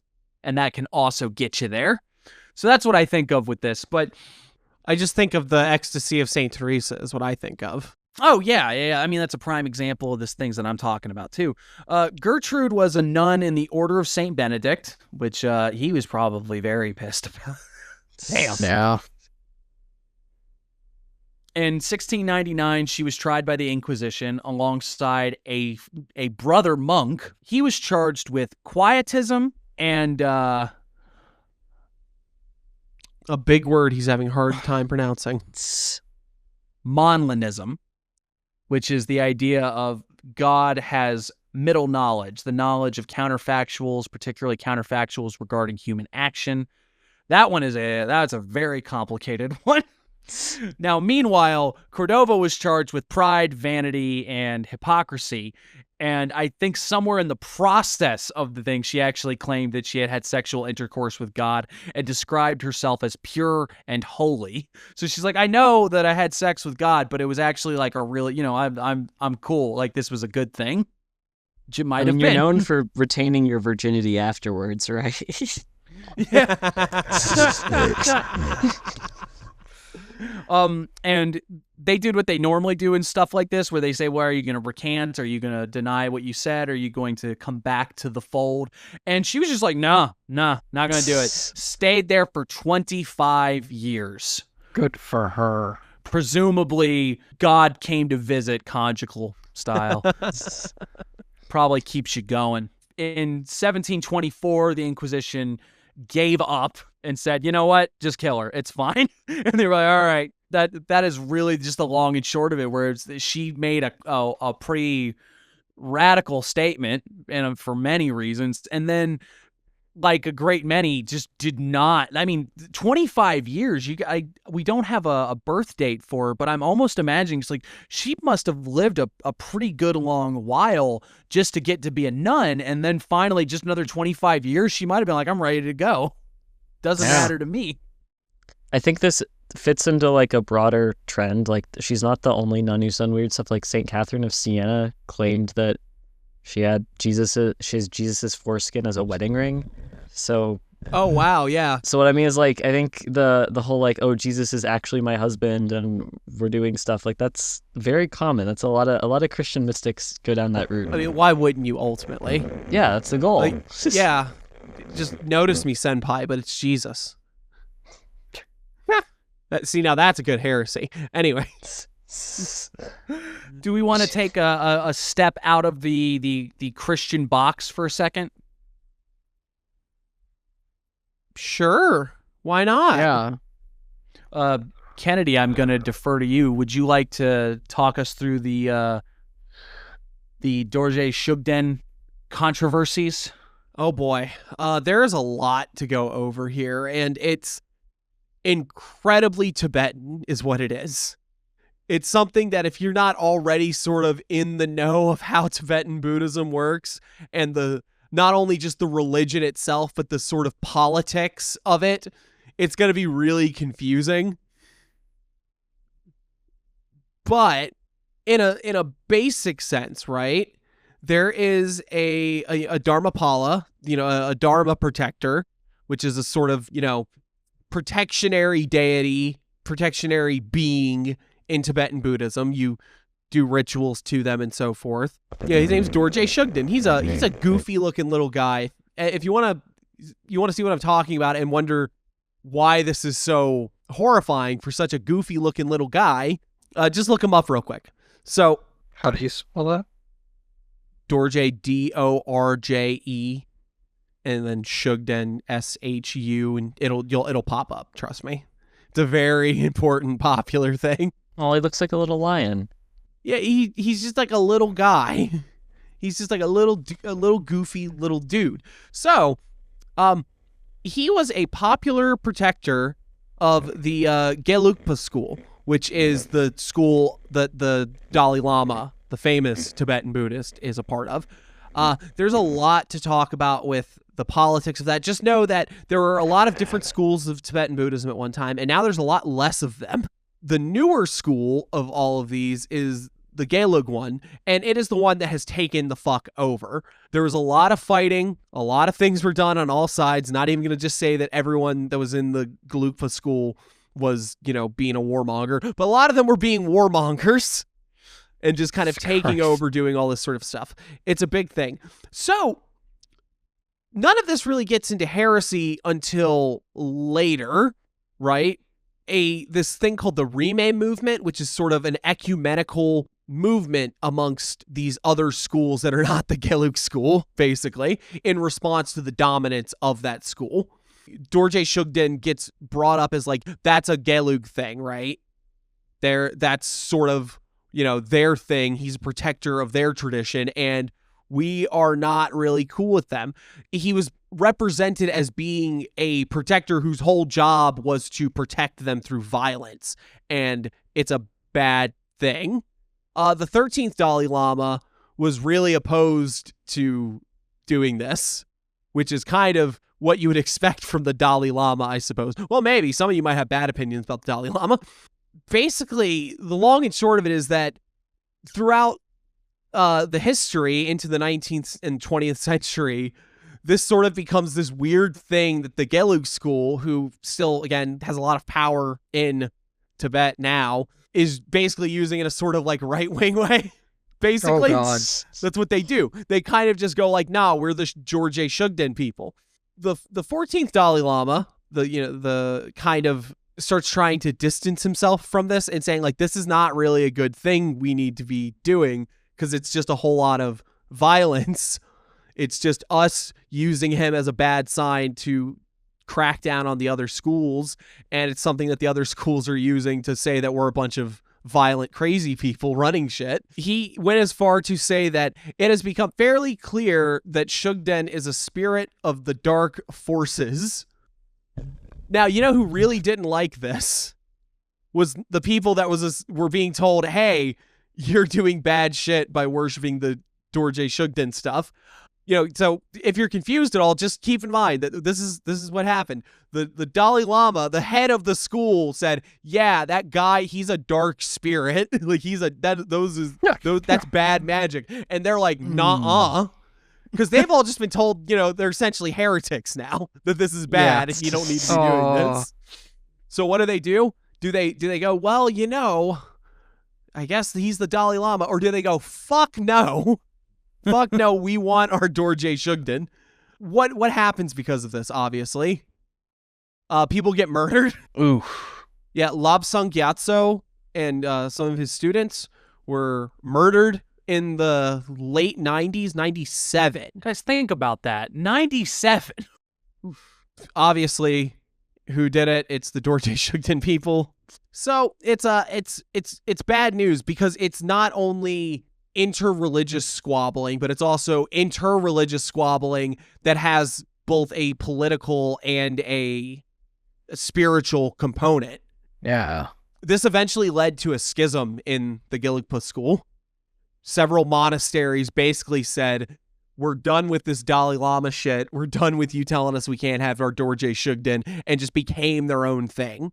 And they're still running to this day as their own thing.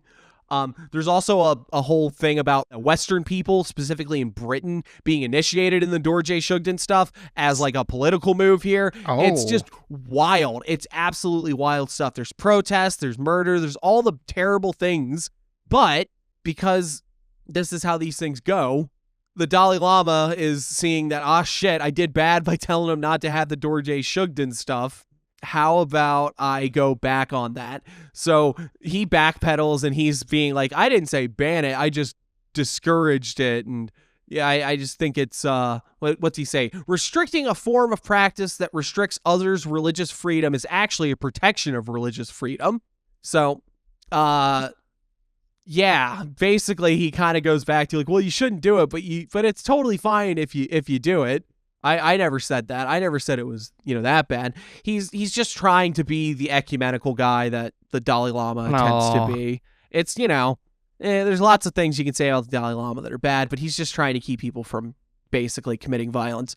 But, yeah, this goes as far as people start one-upping the Dorje Shugden stuff. Like, oh, no, he's not just a Dharma guardian. He's a Buddha. He's a fully enlightened Buddha, and that's why they don't like him, which is hilarious. It's really fucking funny that it's the spiritual doubling down. Yeah, you excommunicate our guy, we make him a saint. Yeah. And that's sort of kind of where it ends, really. Again, there's a complete schism within various traditions. There's a whole thing about the Kamdampa that I haven't even talked about because it's really, again, super Tibetan and super ridiculous. We just kind of like, if you don't care about this stuff as far as what it is, then, again, this ain't a Tibetan Buddhist podcast.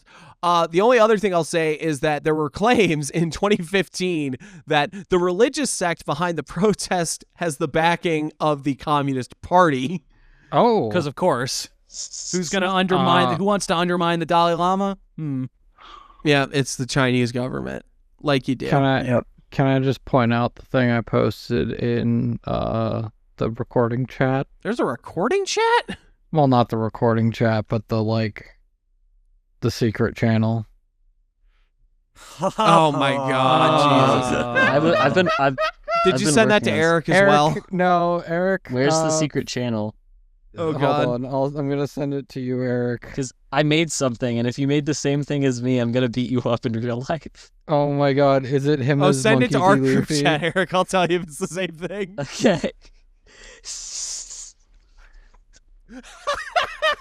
it the it's same much funnier. Oh my God! Fun, dude. Oh god, Lord. Eric, can we use this as episode art? Just put us on Yeah. top of this. That's Yeah, great. of course. Of Oh course. Lord. I made this in that's like a few beautiful. seconds.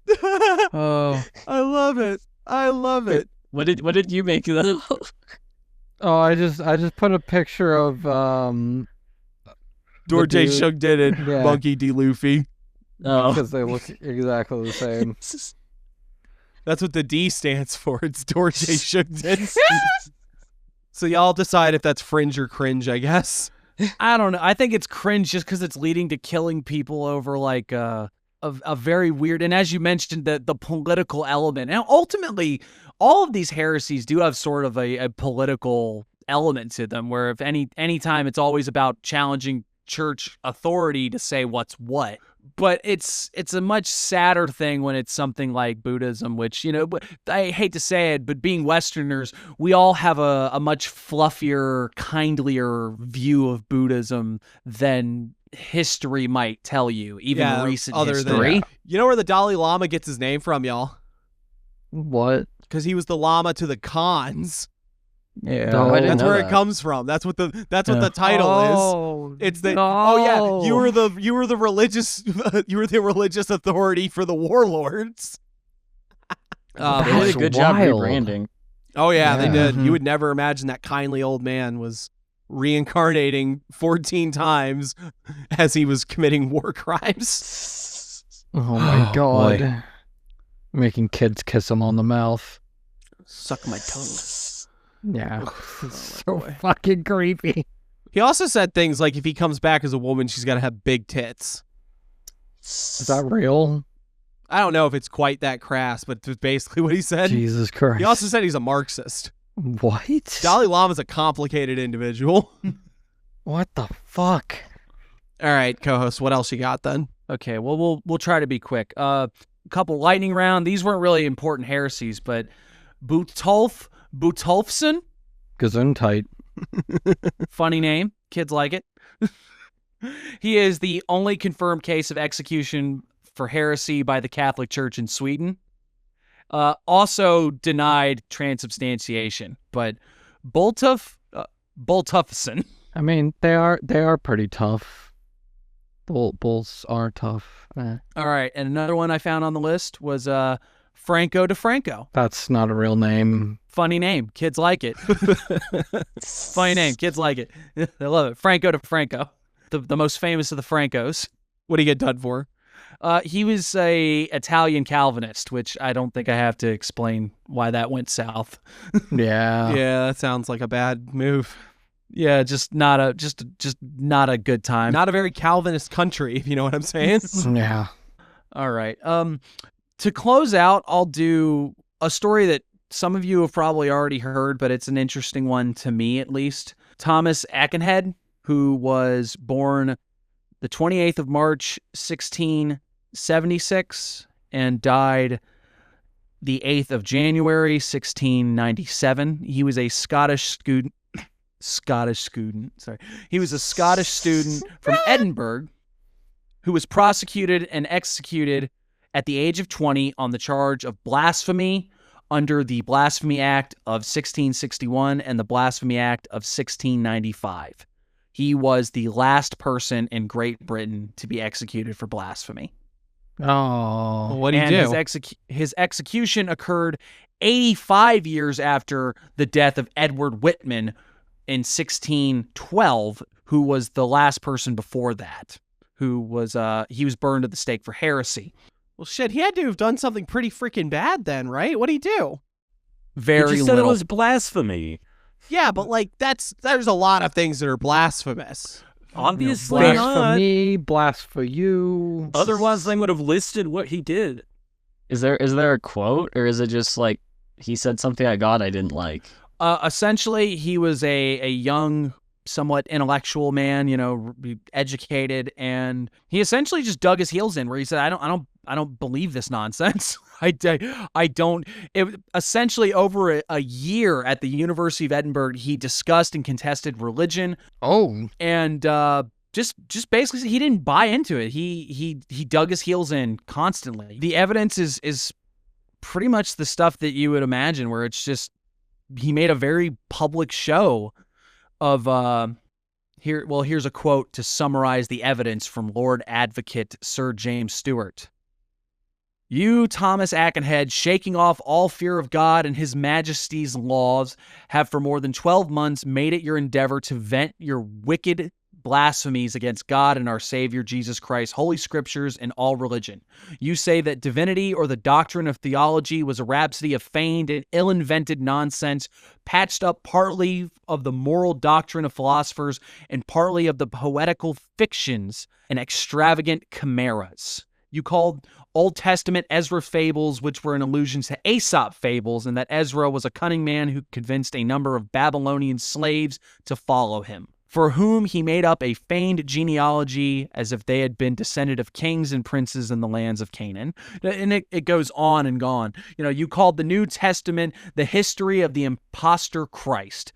This was the equivalent of the fedora atheist in a lot of ways.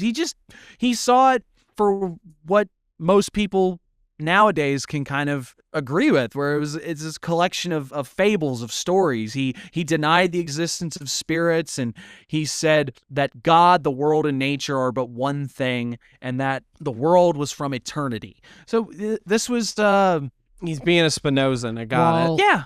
Yeah. While you were studying the Bible, I was studying the Blade. I think Redditors could learn a lesson from this. Yeah, try that shit in Edinburgh. I just think it's an interesting story now, and maybe the Dorje Shugden controversy, because it strikes a little closer to our modern day. It's still going on, still ongoing. But this is a really interesting example to me of the last time, and when they gave him the opportunities, if I remember correctly, he just said, nah, I'm not doing it. Almost on this idea of like, you people are not going to kill me over this. You're not going to. And they called his bluff. That is never a good way to find out that someone's not bluffing. What year was it again? It was 1600s. It was 1697 was when he died. Sucks to suck. That is cringe as hell. Being a Redditor is cringe. I think the real cringe is the idea that you would kill somebody over that. I mean, true. I'll give you that. It is a little rough to murder someone just for being that. No one should be murdered for being an atheist, but also, like, if you're fighting with your professors about this or whatever, it's like people are going to react. There's a time and place. You're just arguing with your roommate where it's like, God, this is all a bunch of nonsense. You're going to mass later. Okay, man, I'm going to stay here because I'm not a sheeple. Like, that's a bad one to end on. You should have saved the worm till now. Yeah. That was the best. Do you want to hear about Al-Hallaj? Hell yeah. Whose name I'm definitely not saying right? Yeah, sure. Sufi mystic who made the famous proclamation of I am the truth, which many saw to be a claim to divinity, while others interpreted as a saying, I have lost myself entirely. I am the truth. Who I am is gone, and there is only him. There is only God. And he's an interesting cat in that he sort of settled around Baghdad, where he initially began learning. He had a family that things weren't going so hot with, and he wanted to get the hell out of Dodge. He made pilgrimage and travel to Mecca multiple times, and basically getting more ascetic as time went on. By the end of it, he's just basically in a loincloth, and he goes to Mecca for this final pilgrimage. Meanwhile, during this time, he has gone from just like learning under a master to now actively preaching to people, living amongst them, and all these things. But on this final pilgrimage, he decides that he prays to God in this sort of antinomianism, where he wants to be, I want my reputation ruined. I want everything about me to be abhorred. I want to be hated by the people, because that way the only thing left is the grace of God. That is the only thing that will save me. And he goes back to Baghdad. And he starts preaching, and he says stuff like his desire to die accursed for this community. He says, "O Muslims, save me from God. God has made my blood lawful to you. Kill me." And in this way, he's almost goading it on, which almost makes you wonder if that proclamation of "I am the truth" is a attempt to get murdered. Yeah, an attempt to die for what he knows is true. But the problem is he goes on trial and he can't be convicted because one of the jurists basically goes, I'm in no position to say anything about this man's spiritual matters. I don't know. And his presence as a spiritual master in the community, one who is so fervent and just, he's a Sufi. So you imagine these are hard-hitting men, poets, mystics. It literally leads to moral and political reform where people are wanting change, partly because he's being imprisoned. And he survives long enough that there is political maneuvering where, this guy is this guy is in charge and now he's not. And then this person takes over and he gets like, they're not killing him yet. It's like, oh, we're going to kill him. No, never mind. We're going to keep you prison still. We're going to try to kill you this time. And then finally, after years and years, he actually gets condemned to death, and they pull like a full Rasputin on him, where they brutalize him and they do all this stuff to just basically like make sure he is dead. And it's interesting to me in the idea that it's another example of it's not the religiousness, the religiosity of this man. It's not even what his beliefs. It's in a way, it's not even him making what is essentially, mysticism of saying I am the truth, of saying that he is dissolved into the Godhead. It's the idea that he got popular enough that people started thinking, oh, well, maybe he's got some points about things and maybe we're not doing things the way we should, which happens to a lot of prophets. I can think of a big one that it happened to. Lord help. It's funny that he got his wish of being martyred, because like other people famously wanted to be martyred and weren't. It's kind of a cushy gig from what I hear. Takes a lot to get there, but yeah. Oh, for the record, he was beaten, he was possibly decapitated or hung, and eventually when it was over, they doused him in oil and scattered his ashes into the river. Just to make sure. Damn. Yeah. Pretty brutal. But I think it's always interesting in the way that these things cross over into weird territory that ultimately, when you take a deep spiritual insight and really run with it, there is almost the demand that things have to change, either something in how you're living or something in the way that society is working, And generally, that will get you fucked up. Well, I said it earlier. How many of these things end well for the prophet? They never do. Very rarely, if ever. I don't know. What happened with Joseph? What happened with Joseph Smith? He was also murdered. Oh crap! Man, that never works out. Yeah, he was murdered. Like, I think he was in prison, and then people from the town went into the prison and killed him. They had strong feelings about Mormons. It's legal to kill a Mormon in certain states still, from what I remember. Road trip idea.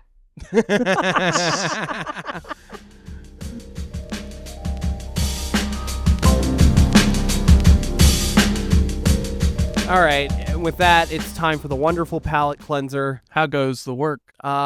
Eric, you are the guest. It is tradition to ask you how your work is going first. So I am not doing very much at the moment. I spent almost all of last week on working about very mundane physical stuff, and I got what I wanted. So now I'm not doing anything, and I know I should be meditating. I've had multiple days where I can feel that I need to, and I just don't. 'Cause I don't know, stuff's weird. No, I get it. I'm probably telling on myself a bit here, but the only things that I've been focused on for the last week has been wizard battle going on in the Discord. Oh, yeah. Yeah, it's for the people that aren't in the Discord, wizard battle is a thing that I thought up, where me and 8 other members of the Discord are all attempting to cause us happening to somebody with magic. Essentially curse somebody, except not cursing them to for their eyes to fall out or for them to lose their job or get told they're musty. good, something weird, something that you can be like, yeah, that's the thing I said and you did it, or it happened to you. But yeah, we have, as the time of this recording, like a week left of it. And so by the time this episode comes out, it'll be just ending. The first round will. And yeah, I haven't done anything majorly magical with any other than that. And that's just been a lot of like, I made a ward thing that I'll talk about after it's over. And I did that stuff, which I can't talk about because it's not over. So yeah. Talk about it as much as you want to. No. Yeah, go ahead. Local is also in Wizard Battle, folks. Yeah, so that's all I've got. Real exciting stuff. It'll be exciting when I win, but, right now it's kind of boring. Editing Bay Kennedy, I did not win. It's sad. Co-host, what have you been doing? Well, first off, I'll give a little thing to Eric because I know the response is, I know, but I will say that I have gone through periods where I knew I should have been doing the meditational stuff. Particularly, I do like a lot of body work. I've talked about. I like Christopher Hyatt. I enjoy the Neo-Reichian stuff that he and Rigardi wrote about. I think it's very effective for me. I had a bout where I was just in an absolute funk, and I realized that it's because I'd been doing stuff, but I had been doing it very half-heartedly or sometimes just skipping it because whatever. And I got myself in the altar room, and I did a thorough working through of all the different character armoring and bodily tension stuff, and I did a very long meditational session, things like that. And it's profound how powerful an impact it can have on you and how sudden it can be, where it's like, okay, maybe it didn't solve everything, but you notice how much you were carrying around because you were neglecting something that was very ingrained, something that was a normal routine for you. It's like if you skipped working out, or if you normally eat pretty well and then you spend a whole week eating fast food, Yeah. Your body's a system that functions on a lot of processes, and if you let one of them go to rot, it's going to have noticeable effects. That's one thing that happened. Another thing, I did in sort of that spirit of doing something to do it. Not so much like a testing, but like just, all right, I'm going to do an invocation to Thoth every day for a week and see what I get out of it. See, like just noticing the changes that happen, or noticing any signs or things like that. And I got some neat little things where the first time I did it, I got a call to where somebody was like, hey, there's a lizard over there, and we know that you're not scared of critters. Will you pick it up and get it away from here? And I went to go do it, but it was gone already. And then as the week went on, it was like lizards kept showing up. And it was like, oh, no, I keep in it. So I kept having to chase, like trying to catch it. And then the funny thing is I got I saw my mom, and she was like, oh, hey, I found this little thing I thought you might like. And she hands me this bookmark that is shaped like a lizard. I was like, okay. Jesus. Oh, and it's a bookmark? Okay, I get it. It's good to do exercises like that there is a thing of there is a noticeable way of correlating the events, even if there isn't a very, very super specific, this is exactly what I want to happen. And those exercises can be fun, and it's good to just stretch those muscles of, hey, I haven't done an invocation in a while, let me write up something poetic and purple prose and airy fairy that I can say, and I can I can find the motions that feel good while I'm doing it, and I can figure out the inflections that I need to use for it. It's good to just, as the exercise of sort of keeping yourself limber in that way. I think that was a neat one for me. Right. Local, what about you? I just said wizard battle, remember? Oh, fuck. I'm just throwing as much stuff at Kennedy as I can. Yeah, that makes sense. We're not even supposed to be fighting each other yet. No, Local's just fucking my shit up all damn day, and I'm like, God, how am I gonna know when my person actually got me? What's with all these lizards? Also, hey Ash, hope you're doing good if you're listening. Gonna get you. Coco?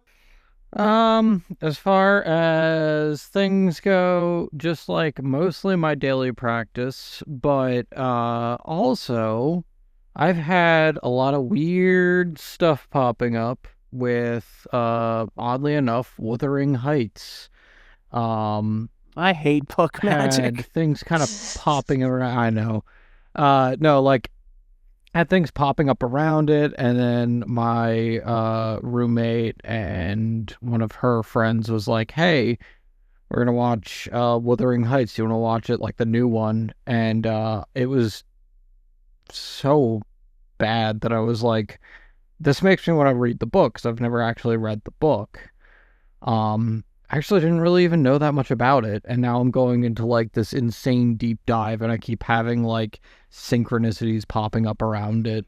Like even just when we like popped onto our Cord, you get like you get like the little image for your like login when you're like going to go log into your computer. Mm-hmm. It was the moors outside of Liverpool, which is where that takes place. Oh wow! And I was like, Jesus fucking Christ. So just having a lot of synchronicities around that, and it's been interesting. Really good story so far. Incredible story.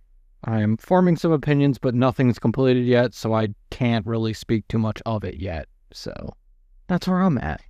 All very good stuff. Also, that Kate Bush song slaps. We love us some Kate Bush.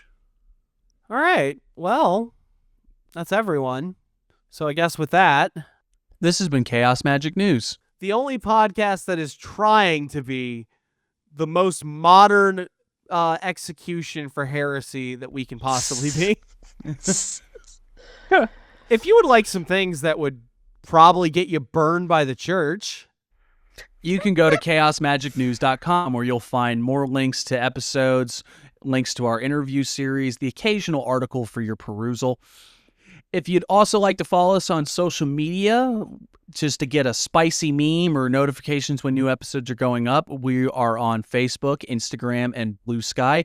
Facebook and Instagram, we are at Chaos Magic News. On Blue Sky, we are at CMN Pod. If you want to come talk to us and rub elbows with some of these fine people, the Chaos Magic News Discord is available. Come on in. The water is fine. If you like what you've heard and you somehow want more or just want to be able to support the show, we do have a Patreon. For $5 a month, you get access to exclusive bonus materials. We just released the first episode of our revisiting of Peter Carroll's Liber Null, where we're coming through having not read it in a long time. We've got a couple people on it that have various levels of familiarity. The very first episode, friend of the show, Rebel Sandpaper, is on it, and they've never read it. And what else? Oh, we got shirts. Yeah, we got shirts and stuff now. We are, if you go to chaosmagicnews.threadless.com, we are selling goofy merchandise that are in-jokes from the show, or just a couple designs that we've put up that we think, if you're a woo-woo and you wear clothes, I mean, what excuse do you have not to get on? We've got t-shirts, we got tank tops, we got little art prints for your wall, we got buttons, we got coffee mugs, we got hats, we got all the things that you as a human probably need. If you want to look stylish while getting burned at the stake for heresy, yeah, where yeah. you yeah. Trust me. Yes. I can't promise you this, but I'm promising you this. If you get burned at the stake, that shirt will make it through. You'll still be dead, but yeah, the shirt will be fine. It'll be a miracle. Oh man. And also, your remains too can be wrapped like a reliquary in the CMN t-shirt. And at the end of every episode, we give a listing of all of our Patreon supporters right here. Thank you, Liz, I guess, Thank you, Ceos93. Thank you, Pope Loki Sater the 23rd LLC. Thank you, Obsplek. Thank you, Alexander. Thank you, Acolyte 1 of the Ice Magic Meditation Society. Thank you, Curse T. Thank you, Fyodor Krasny. Thank you, Venus Christ. Thank you, Tent Athena. Thank you, Tremov. Thank you, Tangy Darling. Thank you, DD Destruction. Thank you, Toziel Obscurus. Thank you, Lavender Ghost. Thank you, Tommy Kelly. Thank you, Clodius. Thank you, Cyrenix Flux. Thank you, Eric the Wizard. Thank you, Marcio Mendoza. Thank you, Archaic. Thank you, Sneaky Llama. Thank you, Aaron. Thank you, Malius. Thank you, Coffin Emoji, Sparkle Emoji. Thank you, Mother Hysteria. Thank you, me. Thank you, Inko. Thank you, Benny Adeline. Thank you, Lapsod. Thank you, Flint Dibble. Thank you, Tara. Thank you, Helicon. Thank you, Endocrine Bandit. Thank you, Ayatollah AGP93. Thank you, Aramel. Thank you, Salab. Thank you, Eric J. Murphy. Thank you, Alicia Shaw. Thank you, Serena St. Sinclair. Thank you, Agatha, not Agatha. Thank you, Massachusetts Hank. Thank you, Darkstar. And thank you, Pete Ainsworth. And I say this from the bottom of my heart. Whenever that list gets read off, I am infinitely humbled and grateful for all of you. And we're really grateful to you if you've listened this far along. Thank you for the $5, Eric. You're welcome. You're the only patron. It's just Eric. No, Eric. Thank you to Eric and Eric. And Eric. And Eric. That means we gotta start tailoring the content to my interests. We're talking about like Yowie next week. Oh, hell yeah. I mean, oh no. Eric, where can they find you on social media? I thought you were going to say, Eric, where can we find Yowie?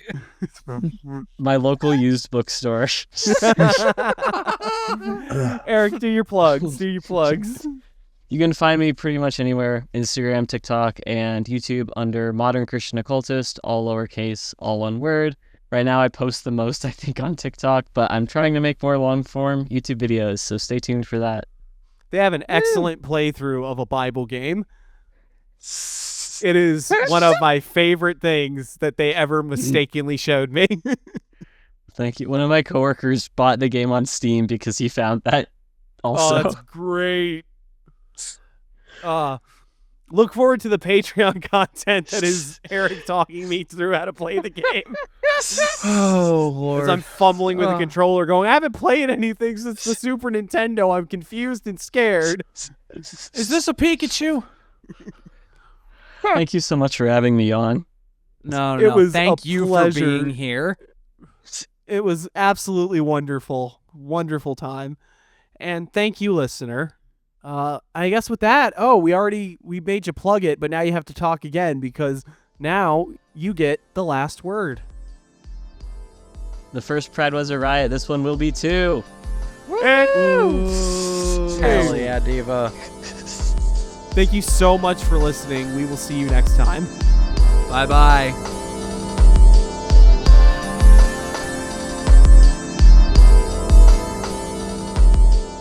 I'm sorry. Hold on one second. I'm sorry. I have a mouthful of goldfish. Oh, well, you're letting down the show again. See, this is why I'm talking about replacing them with a chatbot, folks. Shut the fuck up. Chatbots don't even have goldfish. God. Yeah. They talk backless, too. Yeah, and they're prettier. And they got features. To be fair, a chatbot would probably make me want to kill myself less than co-host tells me to.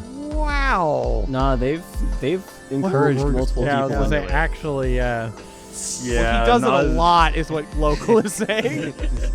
it's still you're like significantly less. You're beating the chatbot's high score.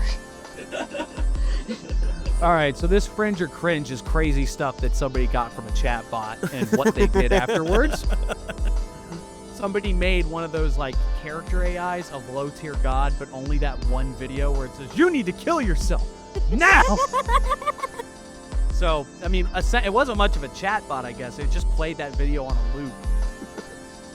Jesus. Okay, can we do the So I real think that's pretty thing? based, is all I'm saying. Like, High school simulator. oh, that's funny. Oh, we went to the same high school, I think. Went to low tier God high school, yeah. See y'all at the reunion. You need to graduate now.